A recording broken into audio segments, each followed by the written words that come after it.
pledge allegiance to the flag of the United States of America and to the republic for which it stands, one nation, under God, indivisible, with liberty and justice for all.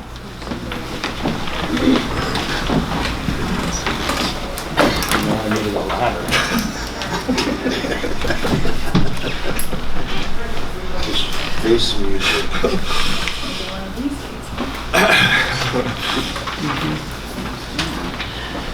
I want to convene as a Walworth County Planning and Zoning Board.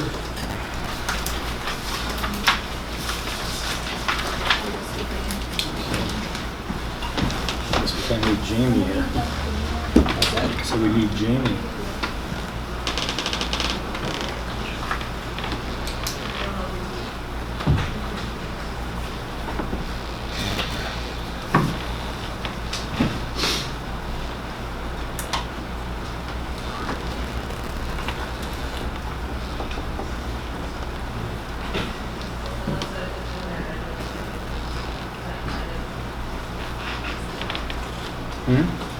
Okay. James not here. Not yet. Consider motion to vacate section line. Jamie has information on that. We might have to table it to the others. What was that? Jamie, I guess, has information on that, but he's not here yet, so we might have to table it until he gets here. Greg know anything about it? They're gone at school. Don't have much choice. We'll have to do when Jamie gets here. What else? How do you do that? Keep your meeting open because we can't reopen our meeting. I can tell you what it is, Okay. but I kind of want to stay out of it. It's my shop has been sitting on this. We had a shop sitting on that section line the last probably 75 years, Right. and it burned down in February. And when I talked to Deb and Greg, they thought I'd be grandfathered in and put it back there, and then we had a resident complain it was on the section line, so Jamie thought it'd be best just vacate like 600 foot of that section line. That goes too much. I got quite a lot of my Krell and other stuff is sitting in the right way out of that too, which been there for, I don't know, since the 20s. We're thinking is when that place was built. And I don't, Jamie I know has some papers drawn up for it, so. He's coming. Is he here? I don't know if he's in the building. He's coming. How far off the main road is it? Pardon? How far off of main road is it to get to where you're talking? The shop, you mean? I'm not guessing. 300 yards maybe? 200? Yeah, I would say at least that, yeah. On the north side? The road comes west and then it turns and goes south down to the highway or down to the pavement. Okay. And it's at least 200 yards, I would guess, but Back to the north there? to the west. West. You go towards his house? You would keep going west instead of going south. Right. Basically, you're going down his driveway. Yeah, becoming my driveway. You go right down his driveway and then basically the shop was right in front of it. And you go right to Jamie's house.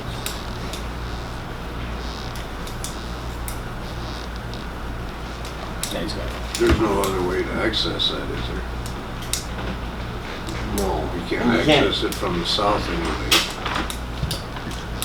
No. I mean, it's all the corrals there. My Krells That are there, building. yeah. The slough is there, my Krells are there. Greg asked if we found the pin in the middle of the gravel road to the east of my house, and it's right in the center. The pin to the west, on the west, the next section line is under a dam.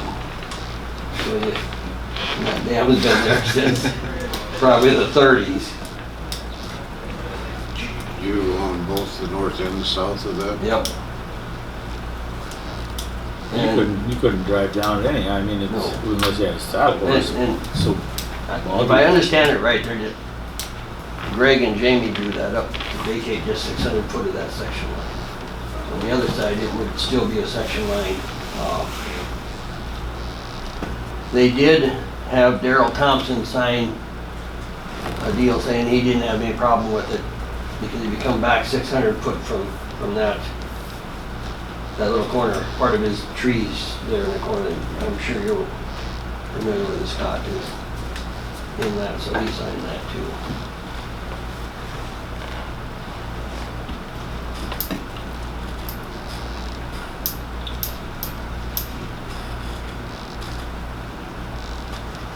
You're just not gonna go driving down that. No, I just didn't know where it was at or anything, so, You've been by my place. yeah. Yeah, you miss that corner, you run into my shop, my gas barrels, my Krells. Yeah, I know where you're talking now. I don't know why anybody built a place between three sloughs. Or sloughs on three sides. Probably grown over the last few years. Well, the reason they done it is there's water there. The other side of the sloughs there isn't any water, so. So really it wouldn't affect anybody else, No. because you own the north side and the south side Yep. anyway.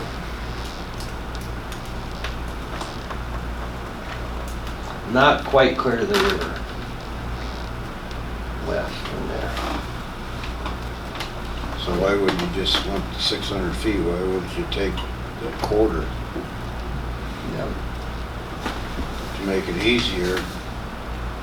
Well, I wish Jamie was here because he could explain it a lot better.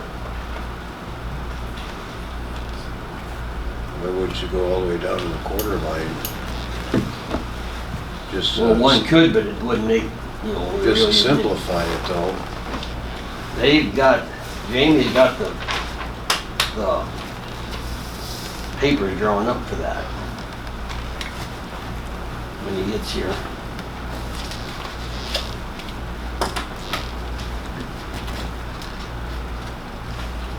Would it affect anything else going down to the quarter line? Nope.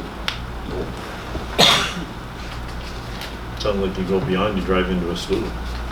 No, if you go on beyond that, Yeah, so- beyond my shop, out of my yard, you run into the slough. Right. You'll stay there. Just to simplify it in the future, if you'd ever sell it or something, you, instead of looking for a pin 600 feet out there, you go down to the quarter line. That would be in a dam. On So the next west section line would be in the middle of a dam. that would be better I don't know yet. if anybody's gonna find a pin in there. We didn't go look. No, that'd be better yet, then you wouldn't have to, No.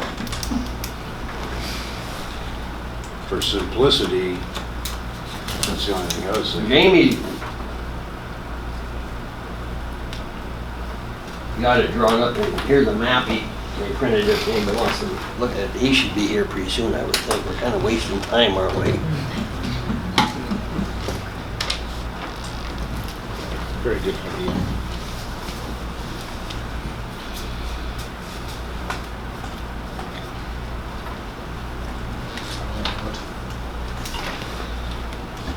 The yellow square is what I understand it's 600 feet outside of that. And that's why they had Darrell Thompson sign a letter saying that he didn't have a problem with it. See if there's anything else. Actually, that's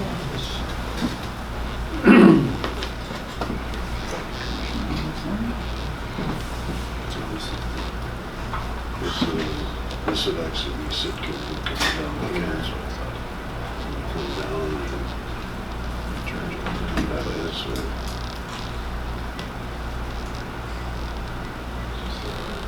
Taken right into the place. This is where it's. This one, into the shop right here. This house.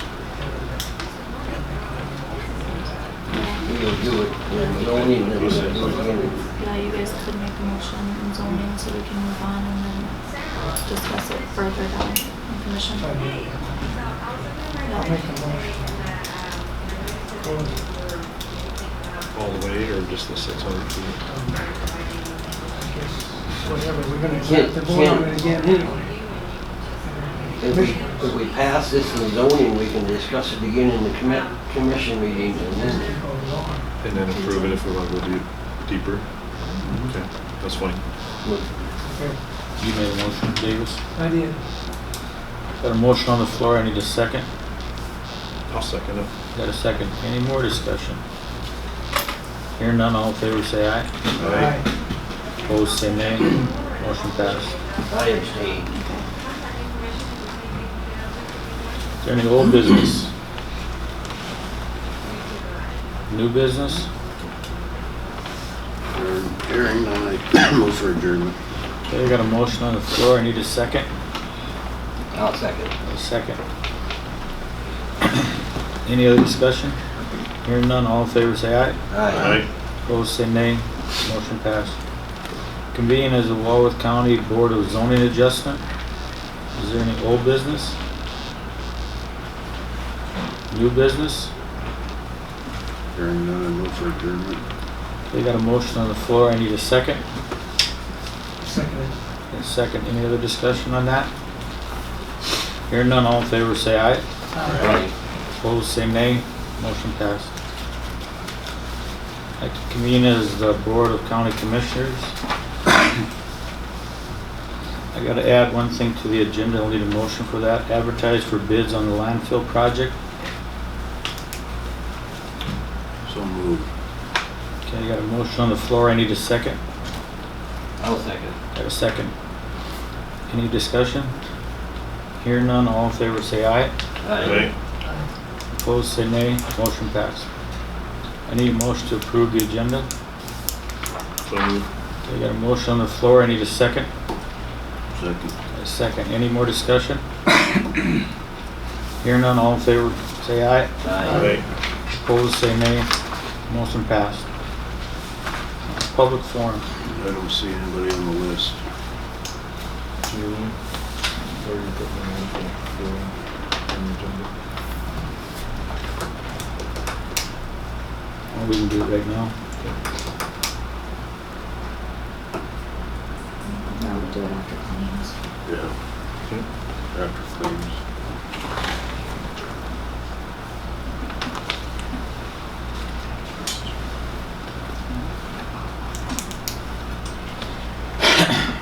Everyone had a chance to go over the minutes of August 6, 2019.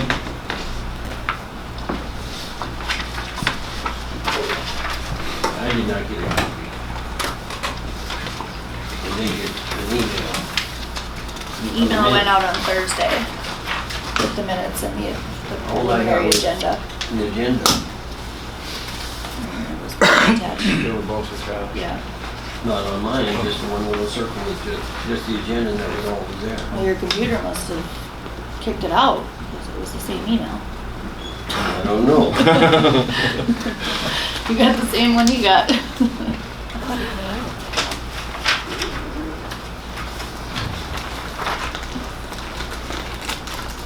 I'll make a motion to approve the minutes. Okay, I got a motion on the floor, I need a second. Get a second. Any more discussion on that?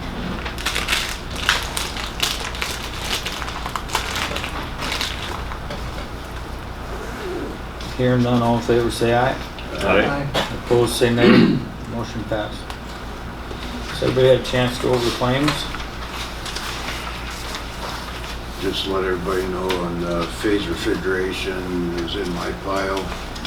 They did send a detail back on the 3 hours of labor on there, so at least we have that on record of what they actually did, so.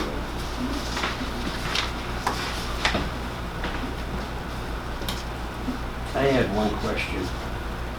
On the courthouse, amended for reimbursement of the deductible, should that come out of lead for emergency manager and disasters or?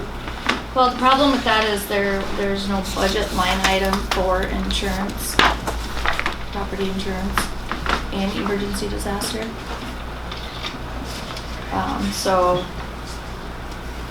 we weren't sure where to take it out of actually. We took it out of commissioners, but that's already in the hole. I didn't know where you guys wanted it, so I can create a line item, but there's definitely no budget in there to create it. I just thought we were talking about like repairs or maintenance or something on those. I was just questioning that. I can switch it to that if that would be better. I would think it should come out of her budget someplace, shouldn't it? I will switch it to EM repairs and maintenance.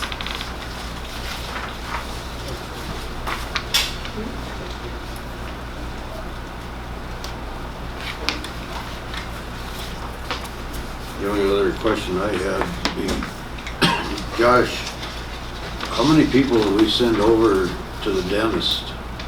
Are these all one, or are we just taking everybody in the jail over there to get new cavity or do dentures, or? No, we do not do that kind of work, Kevin. They either get pulled or they get a filling. There's only 2 procedures that they get if they do go over there. Like I said, the tooth either gets pulled but we do have to get them seen if they continue to. Is this another reason for them to come to jail? Just Well, get their dental work done? I hope not, but Well, between, I know it's not your fault. Trust me, I know it's not your fault. But I'm just seeing that between the dental and the pharmacy and the doctors,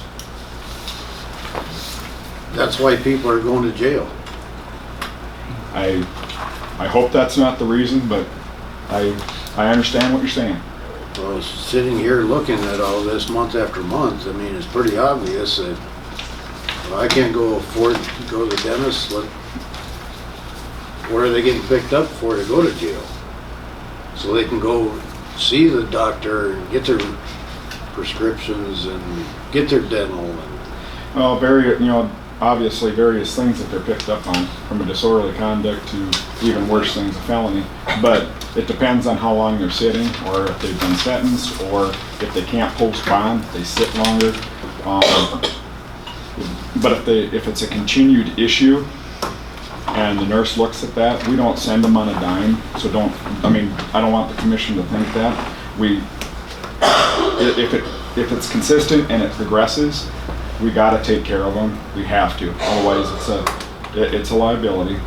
That wonderful L word again. We try to do our due diligence on it, and that, like I said, the nurse also looks at those. Sometimes they're abscessed already, but we don't want any type of infection starting with them or anything like that. It can be a dangerous thing if we let things go, especially if they're sitting in there.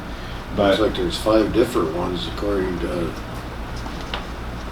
the maybe we different need to numbers. talk with our legislators and change some Oh, things. exactly. And just so you know, there's a couple more scheduled for later in the week. Just another deal to get free benefits. It's a benefit to go to jail. I totally understand what you're saying, Kevin. I'm not going to dispute what you're saying. But like I said, statute dictates that I have to take care of them.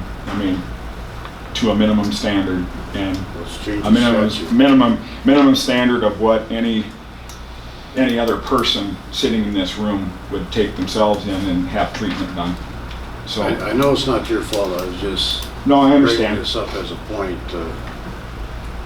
I It understand. looks like 5 different ones have gone in there. It seems like, and this is just, medical's always been there, but it seems like a lot of things get pushed down to the county level. And how do you say that? An unfunded mandate. So, best I can explain it to you. But yeah, we don't send them out at the drop of a hat. We're not doing that. But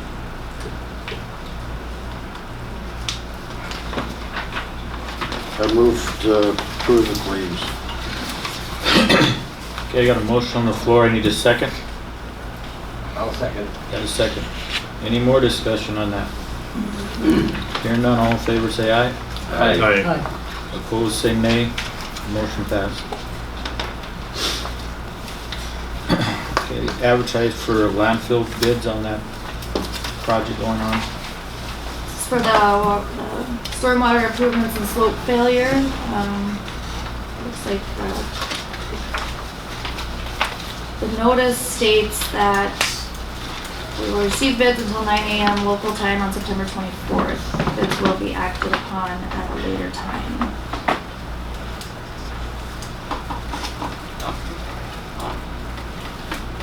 There is detailed specs on the project, it's 171 pages, if anybody would like to review it. Why did we push it back to the 24th? Just out of curiosity. That's when the engineers thought would be a good time. To give plenty of time for people to submit bids. Like I said, the specs are 171 pages, so. I think he got it done when he thought, probably. Are we still looking at getting it done by the end of the year? I guess it's gonna depend on what contractors you get and what their availability is. Was that put in bid? I didn't see it in here. I'm not sure, because he made some changes since the ones that I reviewed. And I just received them this morning, I haven't had a chance to go over them. When we just met with them out there,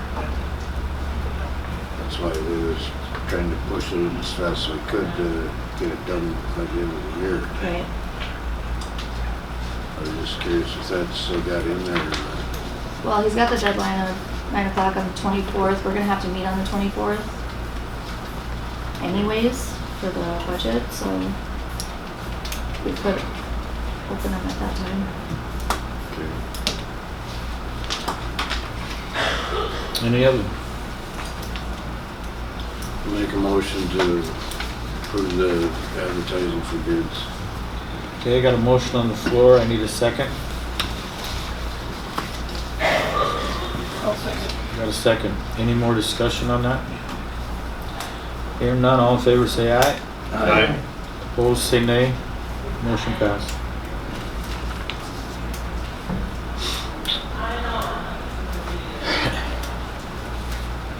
Now we're back to the motion again. Skipped it. Number 18, discussion regarding mowing the county-owned property in Java. I put that on there. And when we talked about them properties the county owns. Well, I had a guy mow them. He's actually the city guy for Java. But he did it on his own. I guess, what do you guys feel to pay him to mow them to? How long does it usually take you, or would it take? Well, the one isn't very big, but the other one is fairly good sized. I mean, you gotta go a lot of trees and stuff you gotta go around. I guess my feeling was somewhere around $40–50. I mean, it's, like I said, when I mowed it took quite a few hours. To maintain it would take like an hour? No, it's gonna be more than that. I'd say it's gonna be a good 2 hours. Yeah, 'cause that one's a jungle. So that's why I put it on there. I didn't know what you guys thought.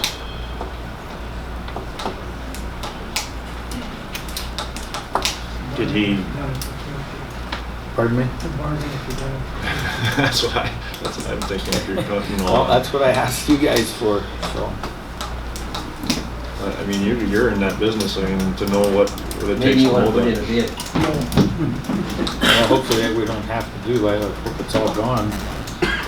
We'll have to maintain the grass, I mean, but Once it was cut initially and just maintain it would go a lot quicker, wouldn't it? what's that? Once it was initially cut and just to maintain it.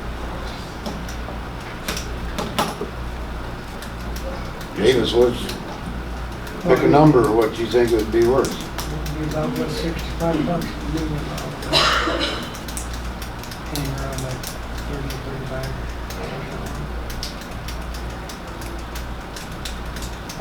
But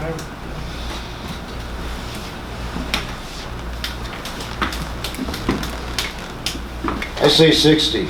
Let's have an auction. We'll start off at 60. takers. Can that come out of the commissioner's budget then? Yeah.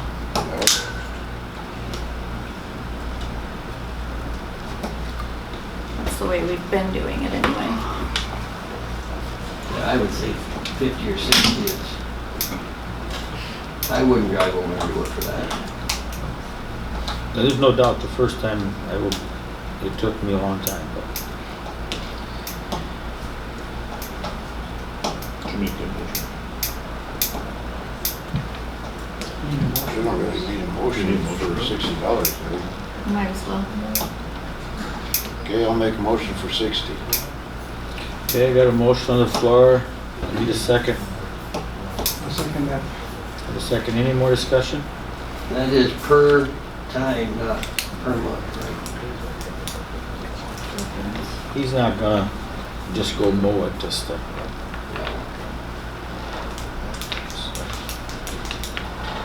Any other discussion? Hearing none, all in favor say aye. Aye. Opposed say nay. Motion passed. Amanda, Good morning. Good morning. Good morning, Amanda. Today, Just throw that.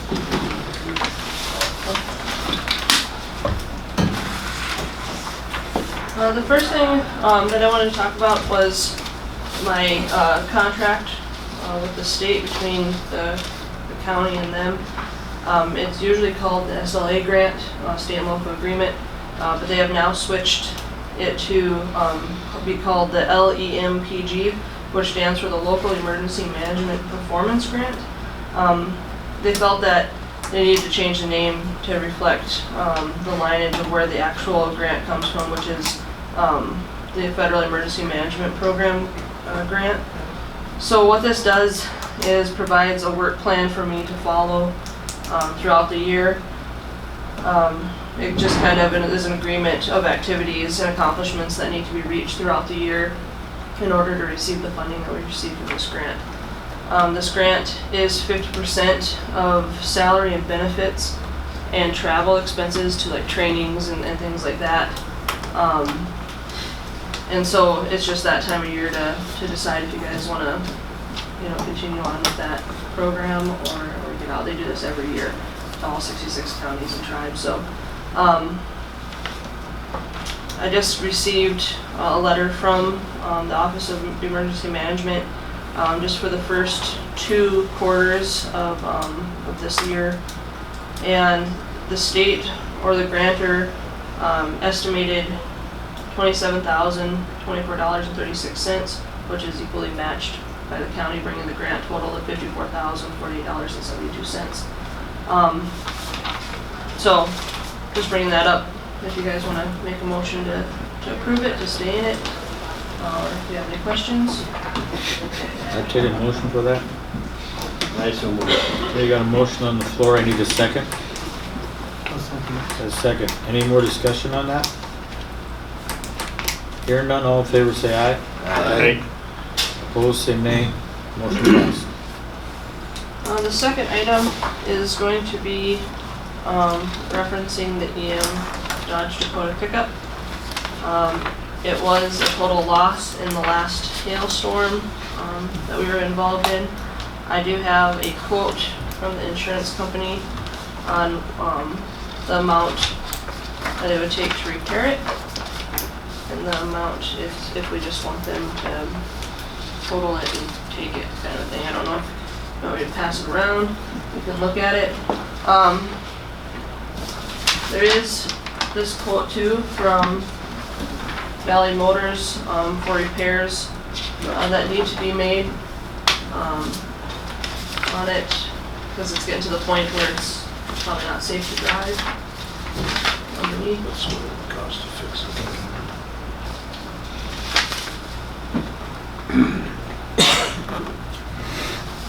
You guys have the one from We claims have in your this one piles. on claims. The one that we don't have is the Valley.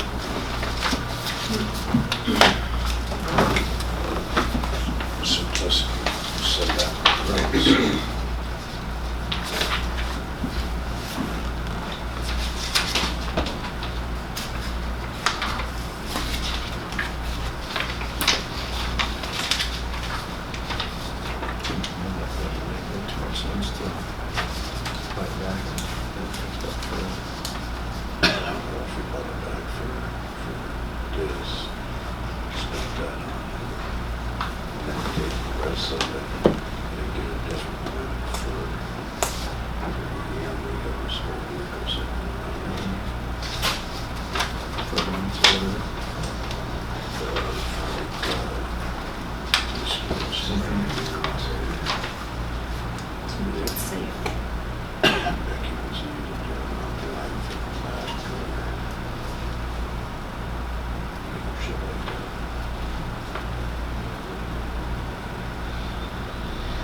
I guess depending on what you guys wanna do, I have been looking at the federal surplus, for SUVs that are out there. I contacted them on a few that I have, in this little packet.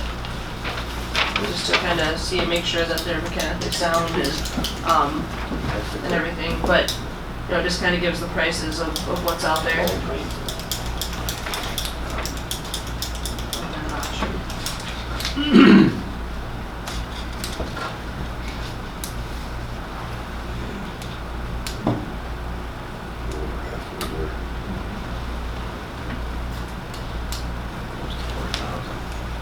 I had picked out, like the Ford, We retained a vehicle. yeah, the Ford Expedition, 8,300. There's a Ford Escape. 1,200 at least. and a Chevy Tahoe. And then still I just fixed kinda it. was looking at price compared to miles, just because we put a lot of miles on. The Chevy Tahoe gets a little bit more as far as price wise, but the miles are like 20,000 on it. So I called them on that just to ask them a little bit about why is it that old and only has that many miles, and they just said that the department that it was used for just didn't use it that often, and so there's not that many on there. But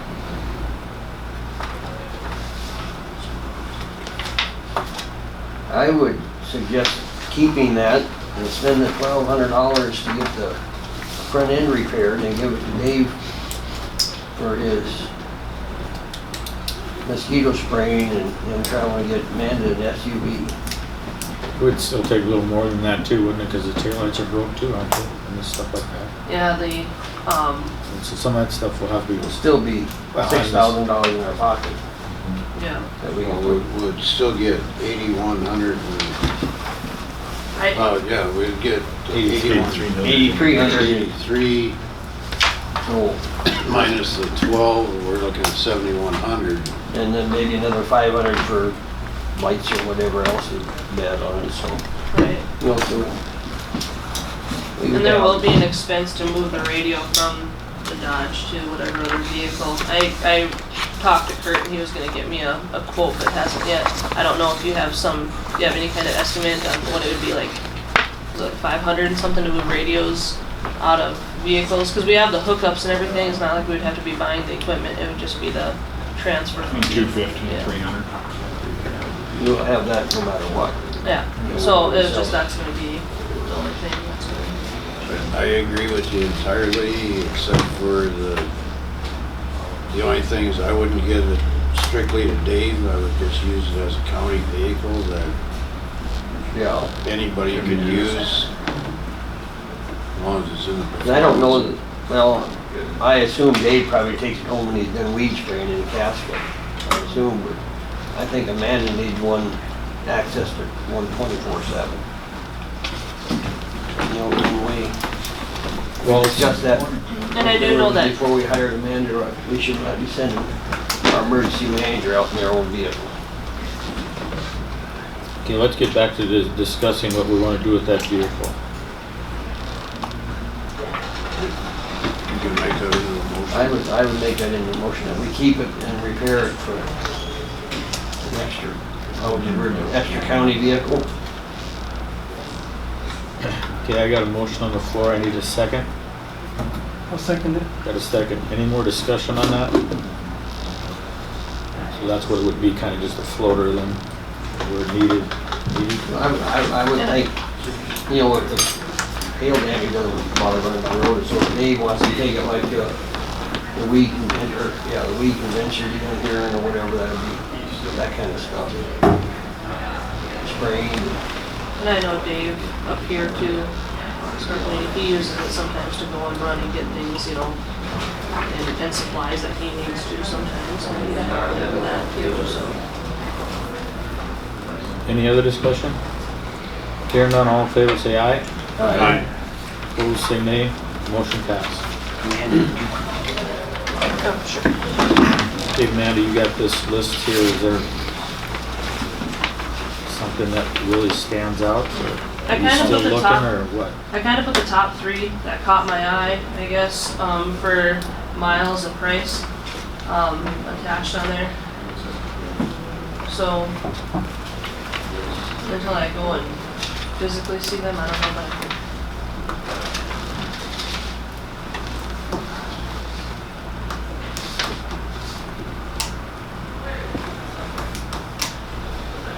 one there. Yes. We're also gonna be purchasing a pickup for the landfill yet this year, so if you're gonna go look at some, if you wanna let me know so I can go. Okay. So we can just do it at the same time instead of separate trips. The one that kind of stood out, I guess, is the Chevy Tahoe.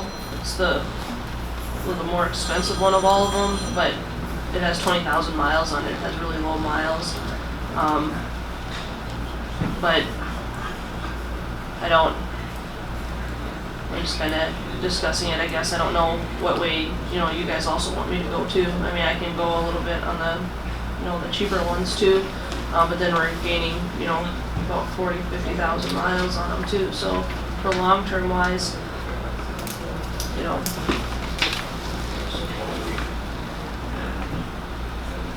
What's the commission feel?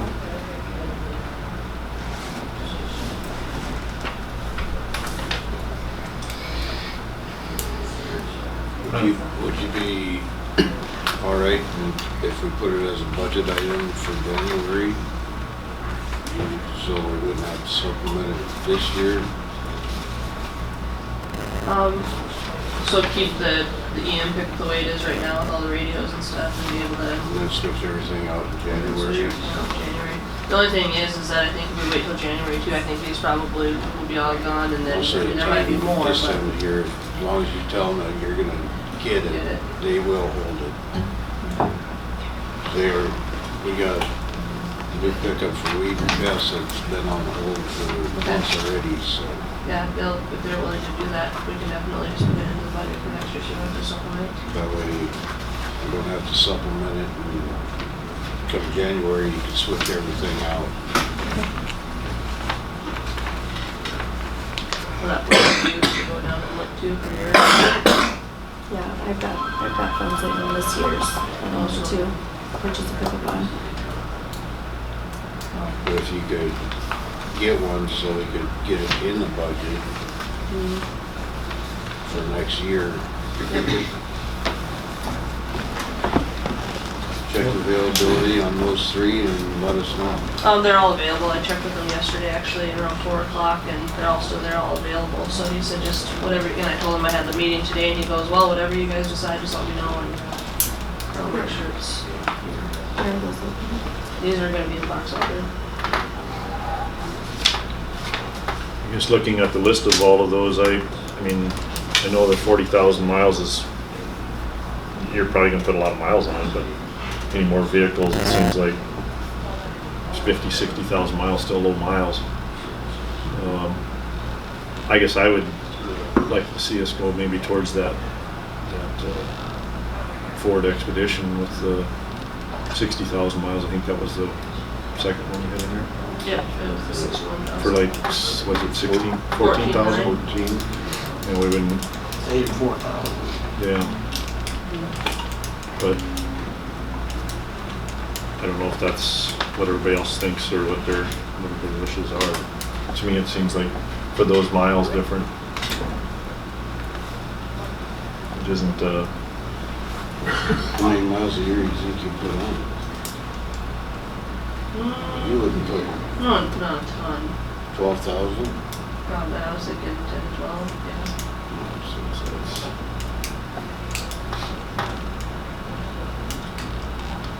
I just think to wait until the first of the year is a long time to wait without a vehicle for her. Well, she'd still have, she'd still have the other one. Repair it right away and We'll just repair it right away. And it's still, that one's still drivable, just just put it in the budget and she can get it ordered. It's like we did with the weed pickup.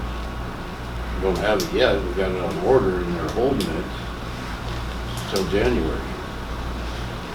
That way it comes out of next year's budget instead of trying to supplement this year's budget.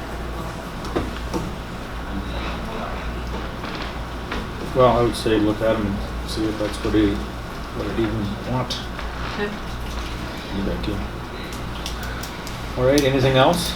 I did just want to bring up, that I got an email this morning that South Dakota is entering their fourth PDA, preliminary damage assessment from the storms that happened between 8/2 and 8/11. The deadline to get these in is going to be this Friday, 8/23. What this covers is debris removal, roads, culverts, bridges, rural electric companies, things that we've already been through with the last couple of disasters that we entered. There was enough disasters throughout the state that they felt it necessary to open it up again to just see what kind of damage is out there, to see if there's enough to declare another disaster. A lot of the stuff that we experienced in Walworth County, I think was a lot of individual, such as Java and all their houses and things that got hit. So we went through and did all of that, and I'll submit that along with all the information that they need. They actually have it already. I'm going to speak with Gary just to see if there's any roads or culverts or anything that got affected through this last rain, and then go from there. So that might be coming around the pipe here a little bit, just to see if there's enough in our county again to meet that $20,000 threshold again. So yeah, our county's been hit hard a couple of times, so that just came up. And then also, last Wednesday, on the 14th, I had my full-scale exercise. We're required by this SLA agreement to do one a year, one full-scale exercise a year. I think it was really successful. We had about 9 different agencies from all over, whether it was Campbell, Potter, McPherson, Walworth.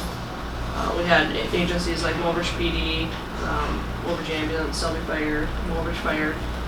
Anyway, we had about 10 actors spread throughout the school because we did an active shooter situation.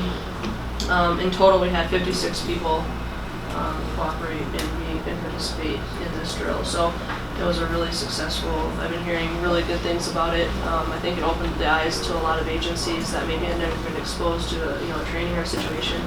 So I think it raised a lot of questions, and it was a good training. So that was the latest thing, besides storms and disasters. So, but yeah, that's all I have. Yes. Just one question regarding the emergency management. You sent out a deal here a week ago with the deadline on some of the stuff that's coming up from the spring storms. Can you explain some of that? Is that some of that stuff that we need to be kind of heading off here? Or? So what's going on now is we're in the process waiting kind of on FEMA. We did have a FEMA rep from the internal affairs of FEMA, not the actual ones that come out and do the assessments, just to kind of make sure that they know who to contact and who to call and who's kind of in charge of all these areas. The next step that is going to happen is we went to an application briefing, and they gave us a thumb drive. And if there's any work that's being done, we're supposed to be monitoring that and keeping track of, man hours, supplies, fuel, things that went into those sites if they're FEMA sites, and making sure that we have that all documented. And the highway department is doing that and keeping it all organized. And then what they do is they actually enter it into what they call grants portal system, so that FEMA can see it directly. Even if a FEMA agent gets pulled off of this site and another one comes in, and there's no shuffling paper around, everybody's on the same page. So we're in that process. We're not up against any deadlines yet because we actually haven't had our scoping call yet and our meeting with FEMA. Once that scoping call happens and FEMA sets up a meeting to come and actually kind of put some boots on the ground, we have 60 days the clock starts to actually get all of our information that we've done on these sites, and also sites that haven't been touched, just what is all involved in them, into this one document form. So the highway department has started doing that on things that they've started working on. They're entering in. Tomorrow we're working on getting it all, latitude and longitude of all these sites exactly, so we can enter them in the system so we're ahead of the game once that 60 days starts. And then after that 60 days, it goes on to FEMA and they start really looking at things, and then they'll start sending people out and looking. So, so we're not under any kind of strict deadline right at the moment. The clock hasn't started. I just thought when I read that thing, it looked like we were actually on a deadline where if we didn't have the stuff done by a certain day, and I don't remember the dates, but we were going to get 100% paid if it was up to that. That you're talking about the federal aid roads, and I think is what Corinne was just. Okay. Was that what? Okay. Yeah, that's. So because I'm just kind of Green just had showed that to me yesterday, and that is under a deadline, on that side of it, and that's federal aid, that doesn't, I don't Okay. deal with that. All right. But I told her to call the gentleman that was attached to that email because he's pretty knowledgeable. But we had about 3 federal aid sites in Walworth County that qualified because it has to meet a $5,000 threshold, and that's what we went around and did that one day. And so I said, you know, just to kind of keep up on that and keep in communication with him, so that we can get all the stuff that's been worked on and everything. Otherwise, it drops down to, I think, what was it, like 81%, I 81%? think. Yeah. That's what it is. Is that, do we know if those sites that were qualified, are they taken care of, or? I don't think they worked on all of them. No, I don't think, because there was a culvert and then there was a low-lying area that kept going underwater, and I think that was just gonna be gravel hauled in. So, I think these sites probably haven't been touched yet, but, that would definitely need to be a Gary question. But, yep, I think, I told her to call that Shane that was on there, just to get a briefing, just to show how to do that side of it, because I don't deal with that, so. Okay. Yep, Kevin, you left one? Well, kind of answered it. We're just gonna see how we ended up when the FEMA rep was out here. so yeah, it was just the only FEMA rep that's been out there has been the internal affair, and she was just it was a quick meeting just to stop by and give us a folder, kind of to show us all of our avenues of contact if we have questions and things, and then to also know who she's going to be contacting, whether it's a chairman or a mayor, or, you know, and then from that point on, she'll submit it, and then when the actual public assessment comes in, they'll know who to talk to and contact, so. Okay. Yep. Yes. Are these, is the highway one and the landfill one, are they gonna be entirely separate, or is it the county? So, there are 2 different periods, and so, they did join the disaster together, but I think as far as the, entering the information in, you have to enter it in on your own, because they're your own entities. So all that, grant portal system and stuff like that is gonna be yours, and then they'll do their own grant portal system. But they are recognized under a county, like when they talk in general, every time I've talked to them, they'll say like the county of Walworth, and I said, okay, just making sure that includes the highway and the landfill, and they said, yep, we have both here. Just file paperwork wise, I think they're kind of separate on their own entity, so. Alrighty, anybody else have anything else? Thank you, man. Yep, Thank you. thank you. Thank you. Number 17, consider motion to vacate section line. I need a motion for that. I'm gonna abstain. I will make a motion to vacate the section line all the way back to the main section, intersection there, not just 600 foot, but move it all the way back to clean it up so that whole section line is vacated from the main road to the section line to the west. Was that, that'd be a whole mile, right, Jim? Half mile. Well, it would be less than that. Or is that a quarter mile? No, it'd be a half mile. Yeah. But he Back it all in. wanted it vacated from the corner. It would be a half mile, it'd be from the quarter line all the way. And see, that was not in the original plan to walk that far. And the reason for that is just to simplify it.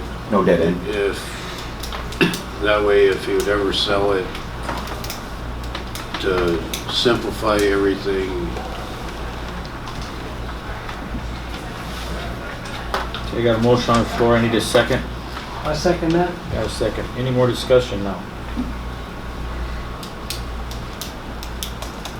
Hear none, all in favor say aye. Aye. Opposed say nay. Motion I passes. abstain. Thank you, guys. Nyland.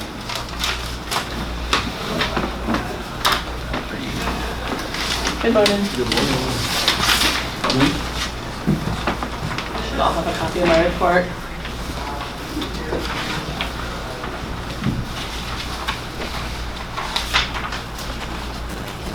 Any questions, let me know.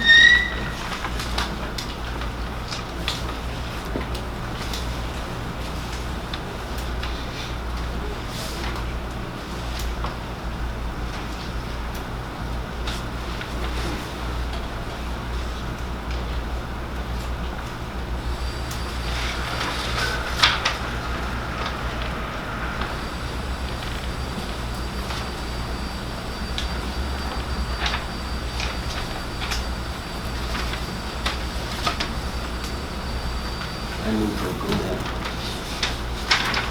Okay, got a motion on the floor, I need a second. A second. Second, any more discussion on that? Hearing none, all in favor say aye. Opposed say nay. Motion passed. Thank you. I also want to mention that we are probably going to take the tax deeds and property down in Lowry in September, middle of September, for the city deed. All right, Giving you a heads up. Thank you. thank you. Thank you, Naomi. Josh?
What actually constitutes an arrest?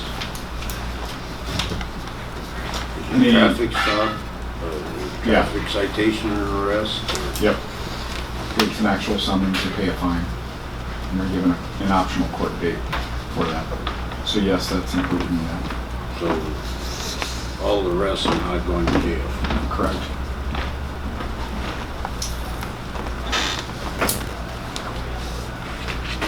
You guys got these estimates, I sent them out by email. Scott, did you get?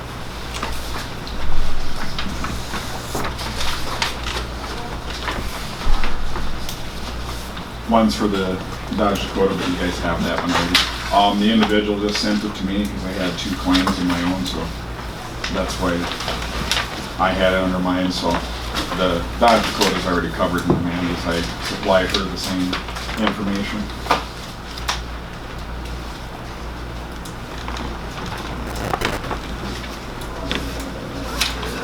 I guess what are the employees paying for the meals?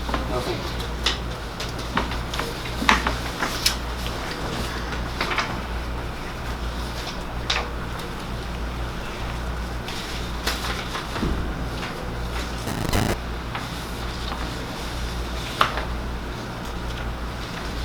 Is 43 part of this 102 or 1102? Or is that on top of the 1102? Gonna be on top.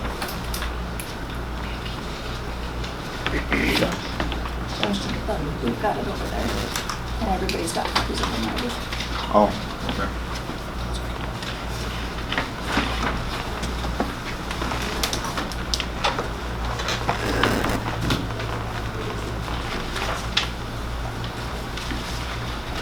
And how much do we make on a phone call? Just on the cards you're talking? For a phone call, how much are we making off of each phone call?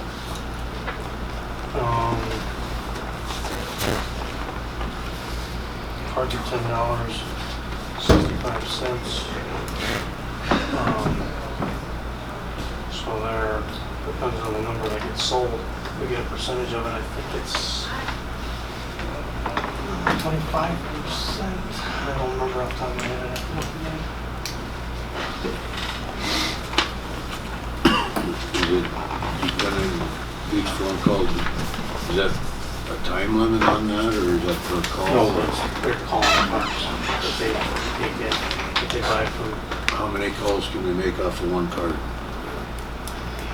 I think the $10 card is like 20 minutes.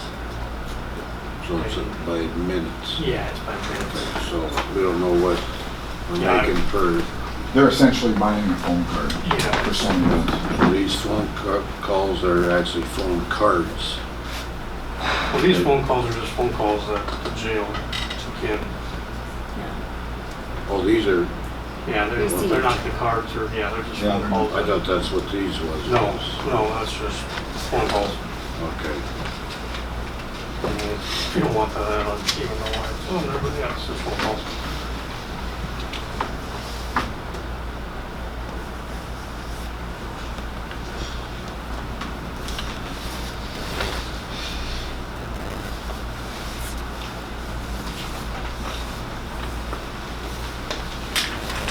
And the phone cards, we don't even sell them anymore personally. They gotta buy them off that Tiger Snack Commissary website that we have, so we still get a portion of that revenue. But we just don't deal with them anymore. They just get them off the website. So it's through our contract commissary. They added the phone cards for us, so we're not dealing with any of the money over there. Okay.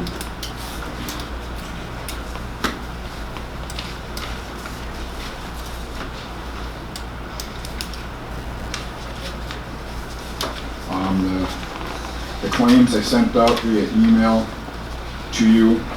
One was a car dealer hit for the Tahoe, which a check has been Received. check was received already. Okay.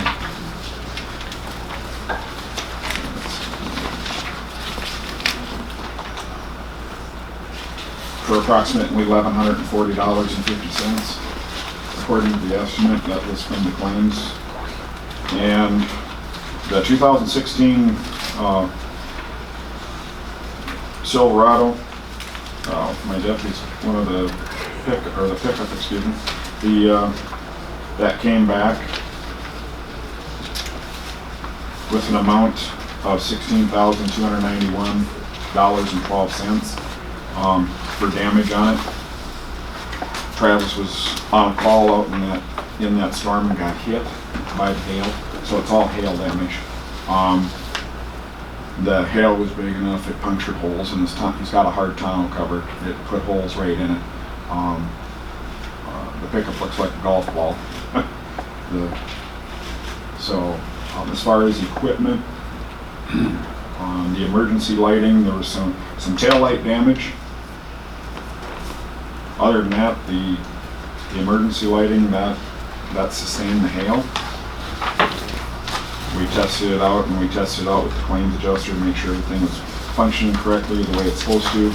Otherwise, that would have been included on the claims.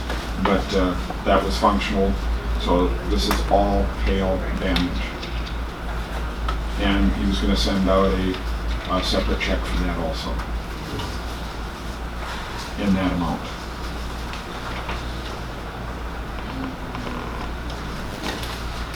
That was not, the pickup was not totaled, not like the Dakota was. It's got 73,000 miles on it. So, like I said, it's all, you have to replace hood, quarter panels, and yeah, it's. What is your intentions to do with this? Just leave it as is? Well, here's the thing, I mean, the check is here, we need to decide what we want to do with it. I mean, are we gonna fix that and put those dollars into it to fix it? It's still a usable vehicle, it's just got all the damage. Would you rather see that money put back into it and still utilize the pickup?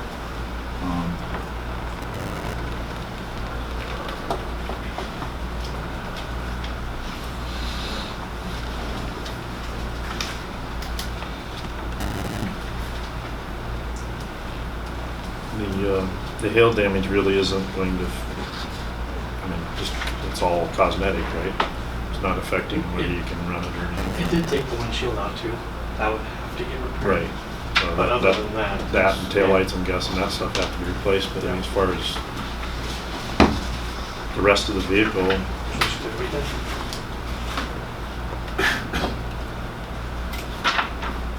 It does look like it went through a hailstorm. It's not the prettiest looking machine to it.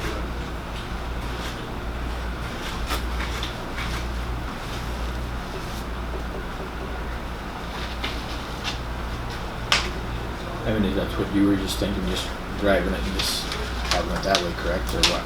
That's what I was asking you. I misunderstood the question. I guess I thought we were gonna put the money back into it and fix it, but I don't, that was my understanding, is use that 16 and fix what we can on it and fix it to the best that we can. It doesn't look good. I mean, obviously, the presentation of the sheriff's office out there and I'm driving a vehicle like that, I mean, it's,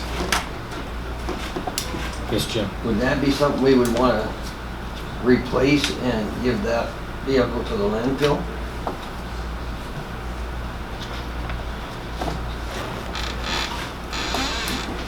I don't know the hail damage would be as bad at the landfill as it would be our sheriff's vehicle driving around.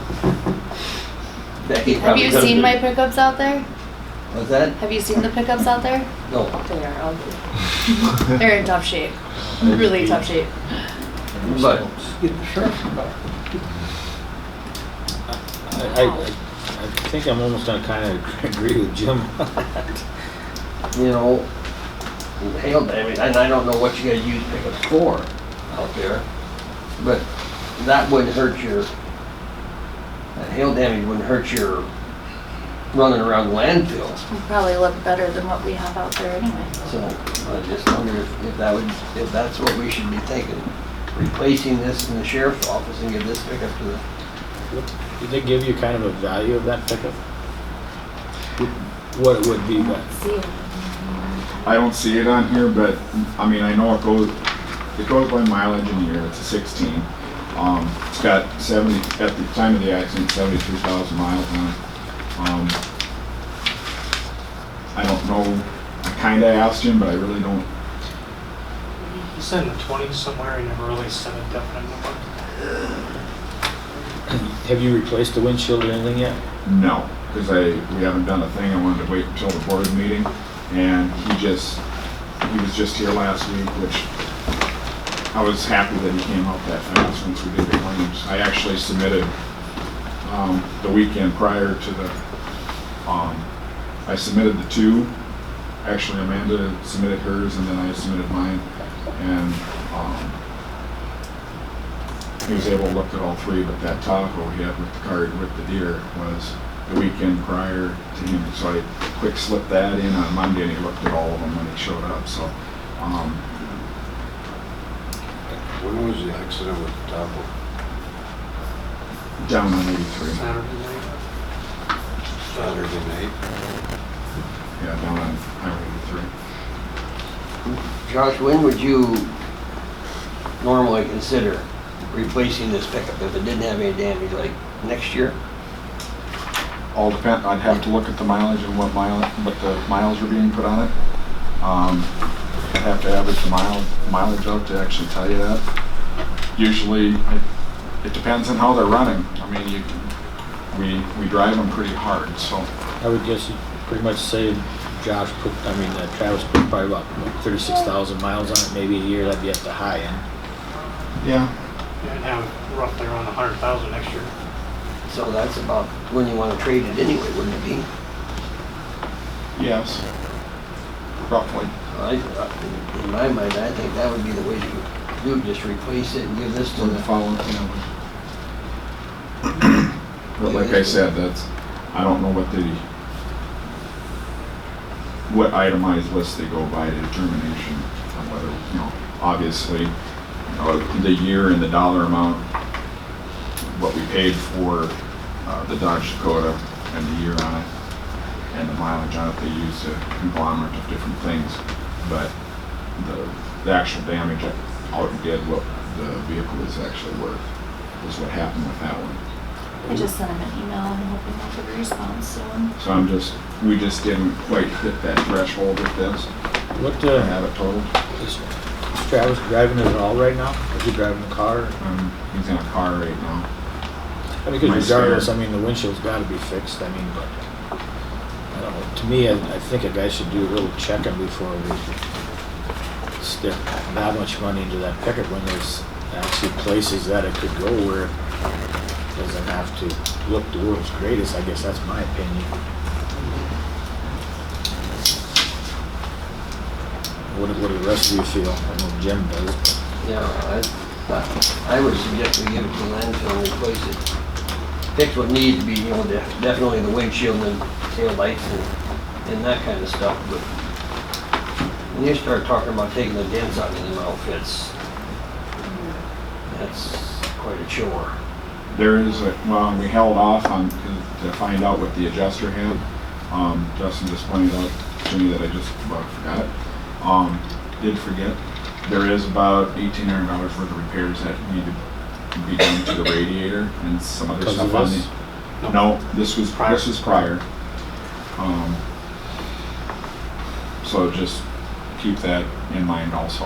Which the Chevy dealer has the parts already. They ordered them in, then the hailstorm happened, so we held off to figure out what's going on. Because if they were gonna total it, it didn't make more sense to fix, put that other $1,500 to $2,000 in. Okay, so you just sent me the value of it. It said near $26,000. Equipment removal install is also considered, and that usually adds another $3,000 to $5,000. So what did we get for it? 16,000. To fix it, This worked on this thing. and it's worth 26. But that includes the equipment install and removal or whatever out of it? No, it's near 26,000. Equipment removal install is also considered, and that usually adds another 3 to 5. Oh, adds, okay. Yep.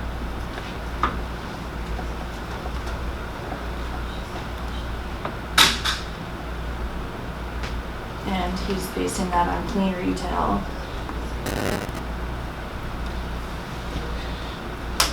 I guess my opinion, I think we should start looking. I don't think that we want to stick that much money back into that. I wouldn't think so, especially if we're gonna look at trading it off next year. Probably put for the 2021 budget would be, I think we should, at least get the needed repairs on, depending on what you guys think needs to be done. Because if it does go to landfill for purposes out there, we're gonna still need to fix that radiator issue and the tail lights and put a windshield in it for bare minimum. I guess my opinion, you should kind of look like we did last time when we bought that, and then bring something to the next meeting, we'll figure it out. I think we're ready at this moment. I would guess we just will get the repairs done anyway. The windshield, tail lights. If that's your guys' intentions, we could still get those few items fixed. And then go from there. Roughly when we got that, it was 53 grand, 54, Real close to that. Yeah. just so you know.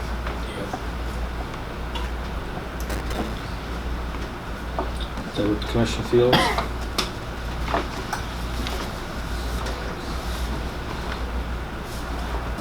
Yes. I just have a question. If we're gonna get these repairs done, when we go to pay the claim, where should we pay it out of? Should we pay it out of landfill, or should we pay it out of sheriff, or what are we doing? Sure, it's big. If we fix that radiator and stuff, would you run it then until you got a different vehicle? Or would you have another vehicle found before you get all that stuff fixed? Interesting questions, Tim. Don't you think you would want to Well, get that the- fixed in case you need it? I would think that that's what you would want Yes. to do. I mean, yes, I think we would still utilize it. Like I said, we'd have to fix those other, not minute things, but the 3 or 4 things. Like I said, tail light, side mirrors, and one side mirror, I believe, and then the windshield for right now. And then, As I recall, it took quite a while to get that. Once you speak for one of them, it isn't here like next week, is it? No. I had to come out of Texas or something, wasn't it? Yes. no, it did, and you know, when I ran the numbers, that was the least expensive to do, and they put all the equipment in for me, and it came to us like that. I even sent the graphics down, and they put it on for me, so I didn't have to take it anywhere once I got the pickup. We took it off the trailer and started using it. So, Well, regardless, I mean, there's stuff that had to be done to that pickup that was in the sheriff's jail. So, that was gonna come out of yours anyhow. so I think what would happen would be, you know, the windshield, obviously the non-damage disclosure amount. I mean, the previous maintenance bill, we would just fix that and do what we can with it. Right. Yes. The landfill is an entirely different entity that's not run on tax dollars, so that we would have to purchase the vehicle from the county in some way. Well, then we should pay for the repairs out of the sheriff's budget and at that time sell it to the landfill.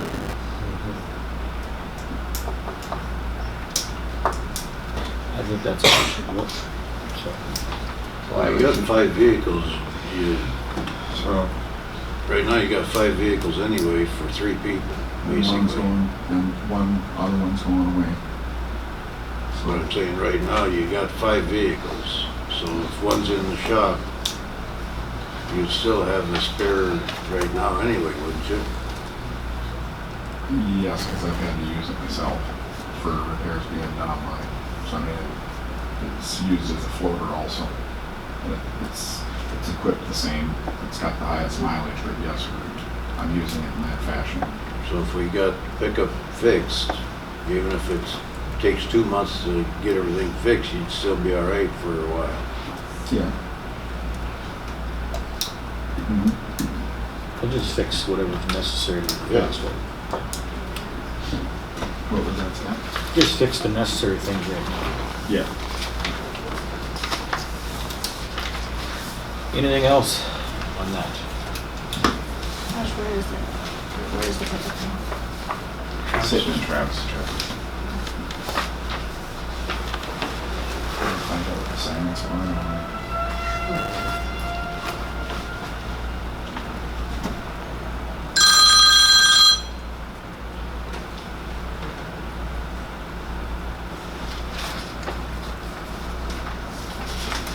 Just here now.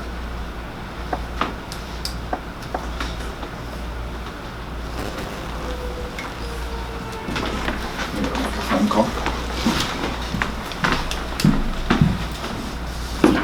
You want to continue on, Justin? I can. Just gotta find my sheet. I don't know, we got my stuff up. Just So, presentation. Wanna do that now? Yeah, we can. Okay. We'll take a 5-minute break to get set up. That's fine. We'll take a 5-minute break then, so you get that ready.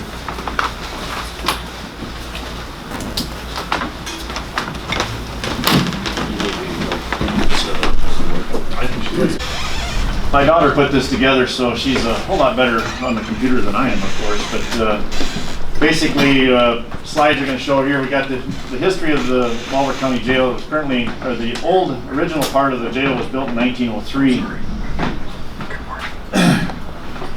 In 1999, there was an addition built. I don't know why this got changed back. That was switched. I had that changed to 99. There was an addition built in 1999. And right now, in our current condition of the facility, you have the addition and the old facility that's connected. Our current condition on the 1999 facility is we've got cracks and stuff that are going on that. I believe it's the southeast corner. I don't know if that you can see that crack there on that, by that window. This crack right here and the separation of this one over here, this whole corner has sunken down. And that's where our problems are coming inside the newer addition on the current facility.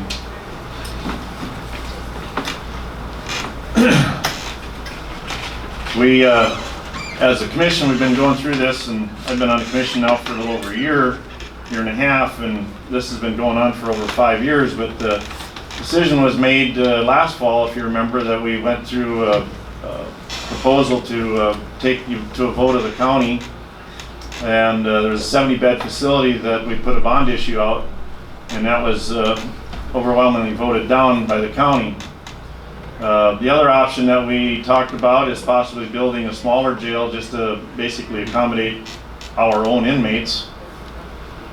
Maybe even remodel the current jail that we have, and or close the jail and transport our inmates out to other facilities like most other counties are doing. Our proposal at Walworth County basically is looking at the idea of spending up to $6 million. One, to build a new 40-bed facility or remodel the current existing jail, knowing that if we remodel the existing jail, we probably wouldn't be spending that kind of money. But if we were to take the $6 million and finance that over a 30-year financing at 5% interest, our payment would be basically $32,209.30 a month, which equates out to $386,511.60 per year. What we would like to do is go to 6 counties and propose to them the idea of each one of those counties to put $50,000 a year towards the Walworth County Jail up front every year. 30 of that would go to the brick and mortar, 20,000 would go to the actual operation costs. What that gives them is that guarantees them bed space. They would be guaranteed 210 days served out of that $20,000 of operational cost. They also are guaranteed, if they go over that 210 days served, they're guaranteed additional bed space at $95 a day. Other counties that don't want to participate in this, we decided that this is what it's going to cost them. If they want to bring their inmates here, they're not going to put any money up front. It's going to cost them $175 a day. Kind of gives you a breakdown here. Each county you've given $50,000, and it kind of shows you the $30,000 at 6 counties give you $180,000. That's going to go towards the building payment. $20,000 would be the operational cost, which would be at 6 counties be $120,000. If we take in U.S. Marshals and have average 10 inmates per day at $97 a day, it equates out there basically at 365 days a year would give us $354,050 worth of cash for operational costs. You look at the bottom there, you see the total operational costs with the counties, the U.S. Marshals, and then the average, what we figured as out-of-county overage if they go over their 210 days served. We would end up with about $53,770 of extra cash there, giving us a total operation cost of $527,820 towards our operational cost on our jail operation of $1.1 or $1.2 million budget. This kind of gives you a graph showing right now Walworth County basically has about a third, what we would figure about 11 inmates average per day. We would average right at about a third of the occupancy within the jail, but yet we're taking on almost a little over half of the payment. So you see on the payment structure there, the building payment, $180,000, that's coming from those 6 counties. The balance of that payment would be coming from Walworth County of $206,511.60. Over on the right-hand side, the operational costs, you see the $120,000, that's the 6 counties that are guaranteeing us $20,000 each. That payment from the U.S. Marshals of 10 inmates, and then an overage. So that's where you get your $1.1 million of operational costs.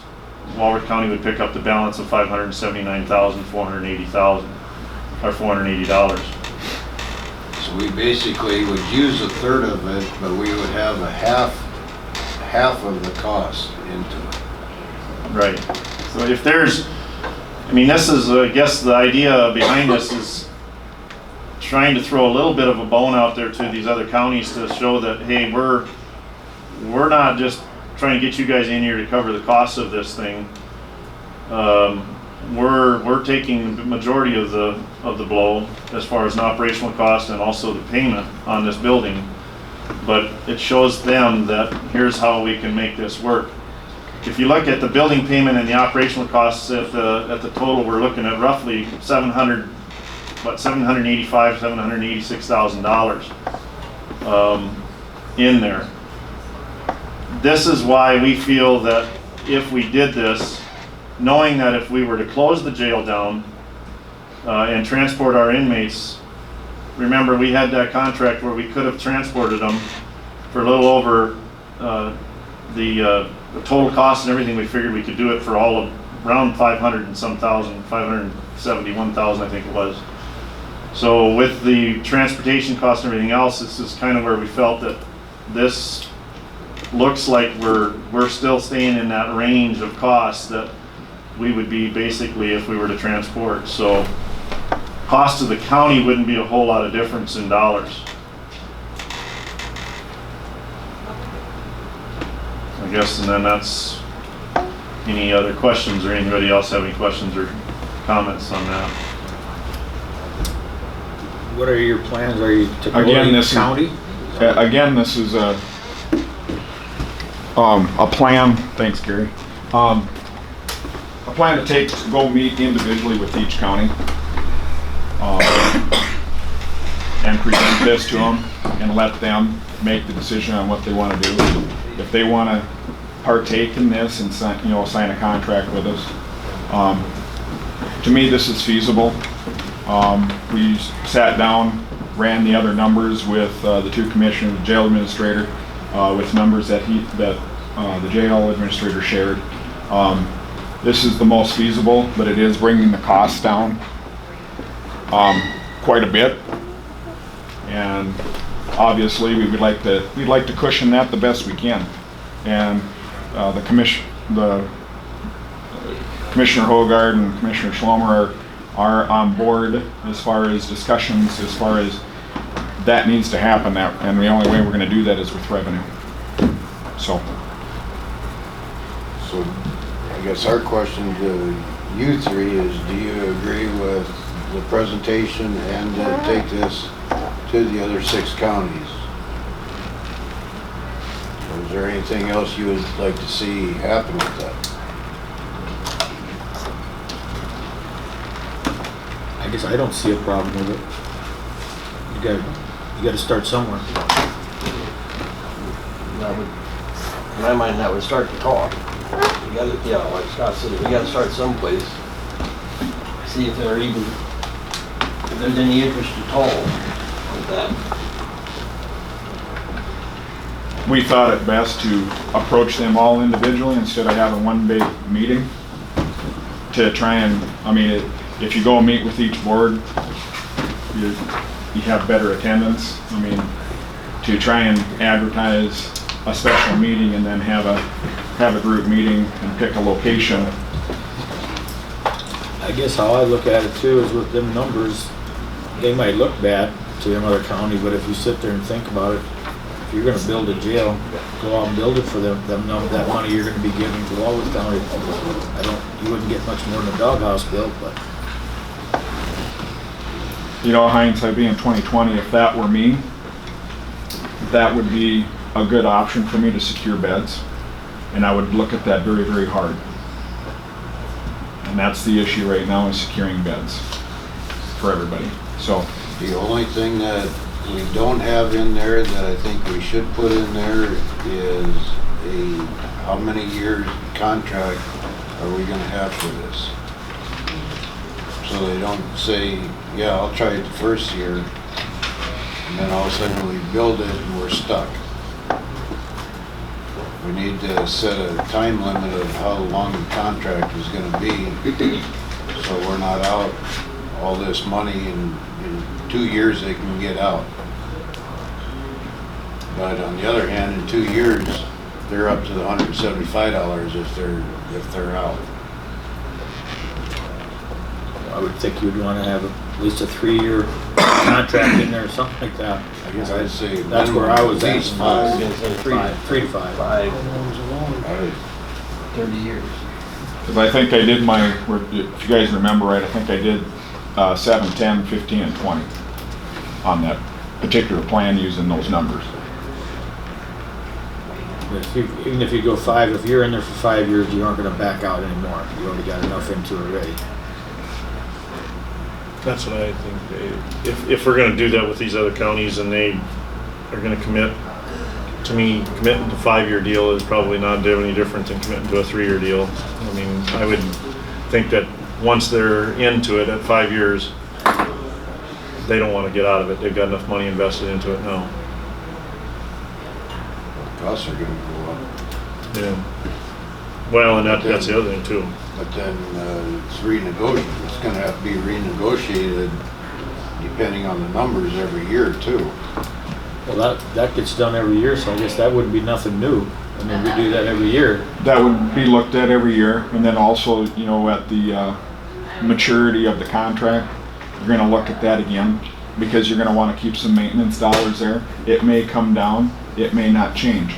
I don't know what that number is, but, that's looking out at that 15, 20 years if they keep paying on it, because essentially in 20 years,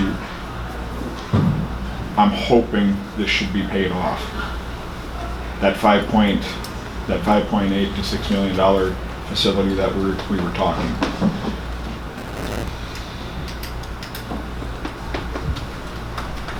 And it's more of a comfortable number. I mean, we've talked about comfortable number to the commission, comfortable number to the public. It was, I think there's a little bit of, and this doesn't have to do with this, it's that we're going to approach these counties to get, try and secure those dollars and bring them on board. But I think the majority of the thing, what I heard is that's too big, that 70 bed. If you'd have brought a smaller facility and so I mean, there's different things, but that's the biggest thing that I heard after that failed. So I think we're in that ballpark, and I think we need to try and run with it. Well, that's what I think, so. All right, good job. I really had nothing to do with but hit that button up and down. Okay. And by the way, Christine has put a lot of work into the And thank her for me for her time, Marion. I'll end up paying for it. Okay, Josh, you got one more thing? You want to go back to that? Yeah, I think we skipped over, but that's fine. I had to walk out to take a phone call.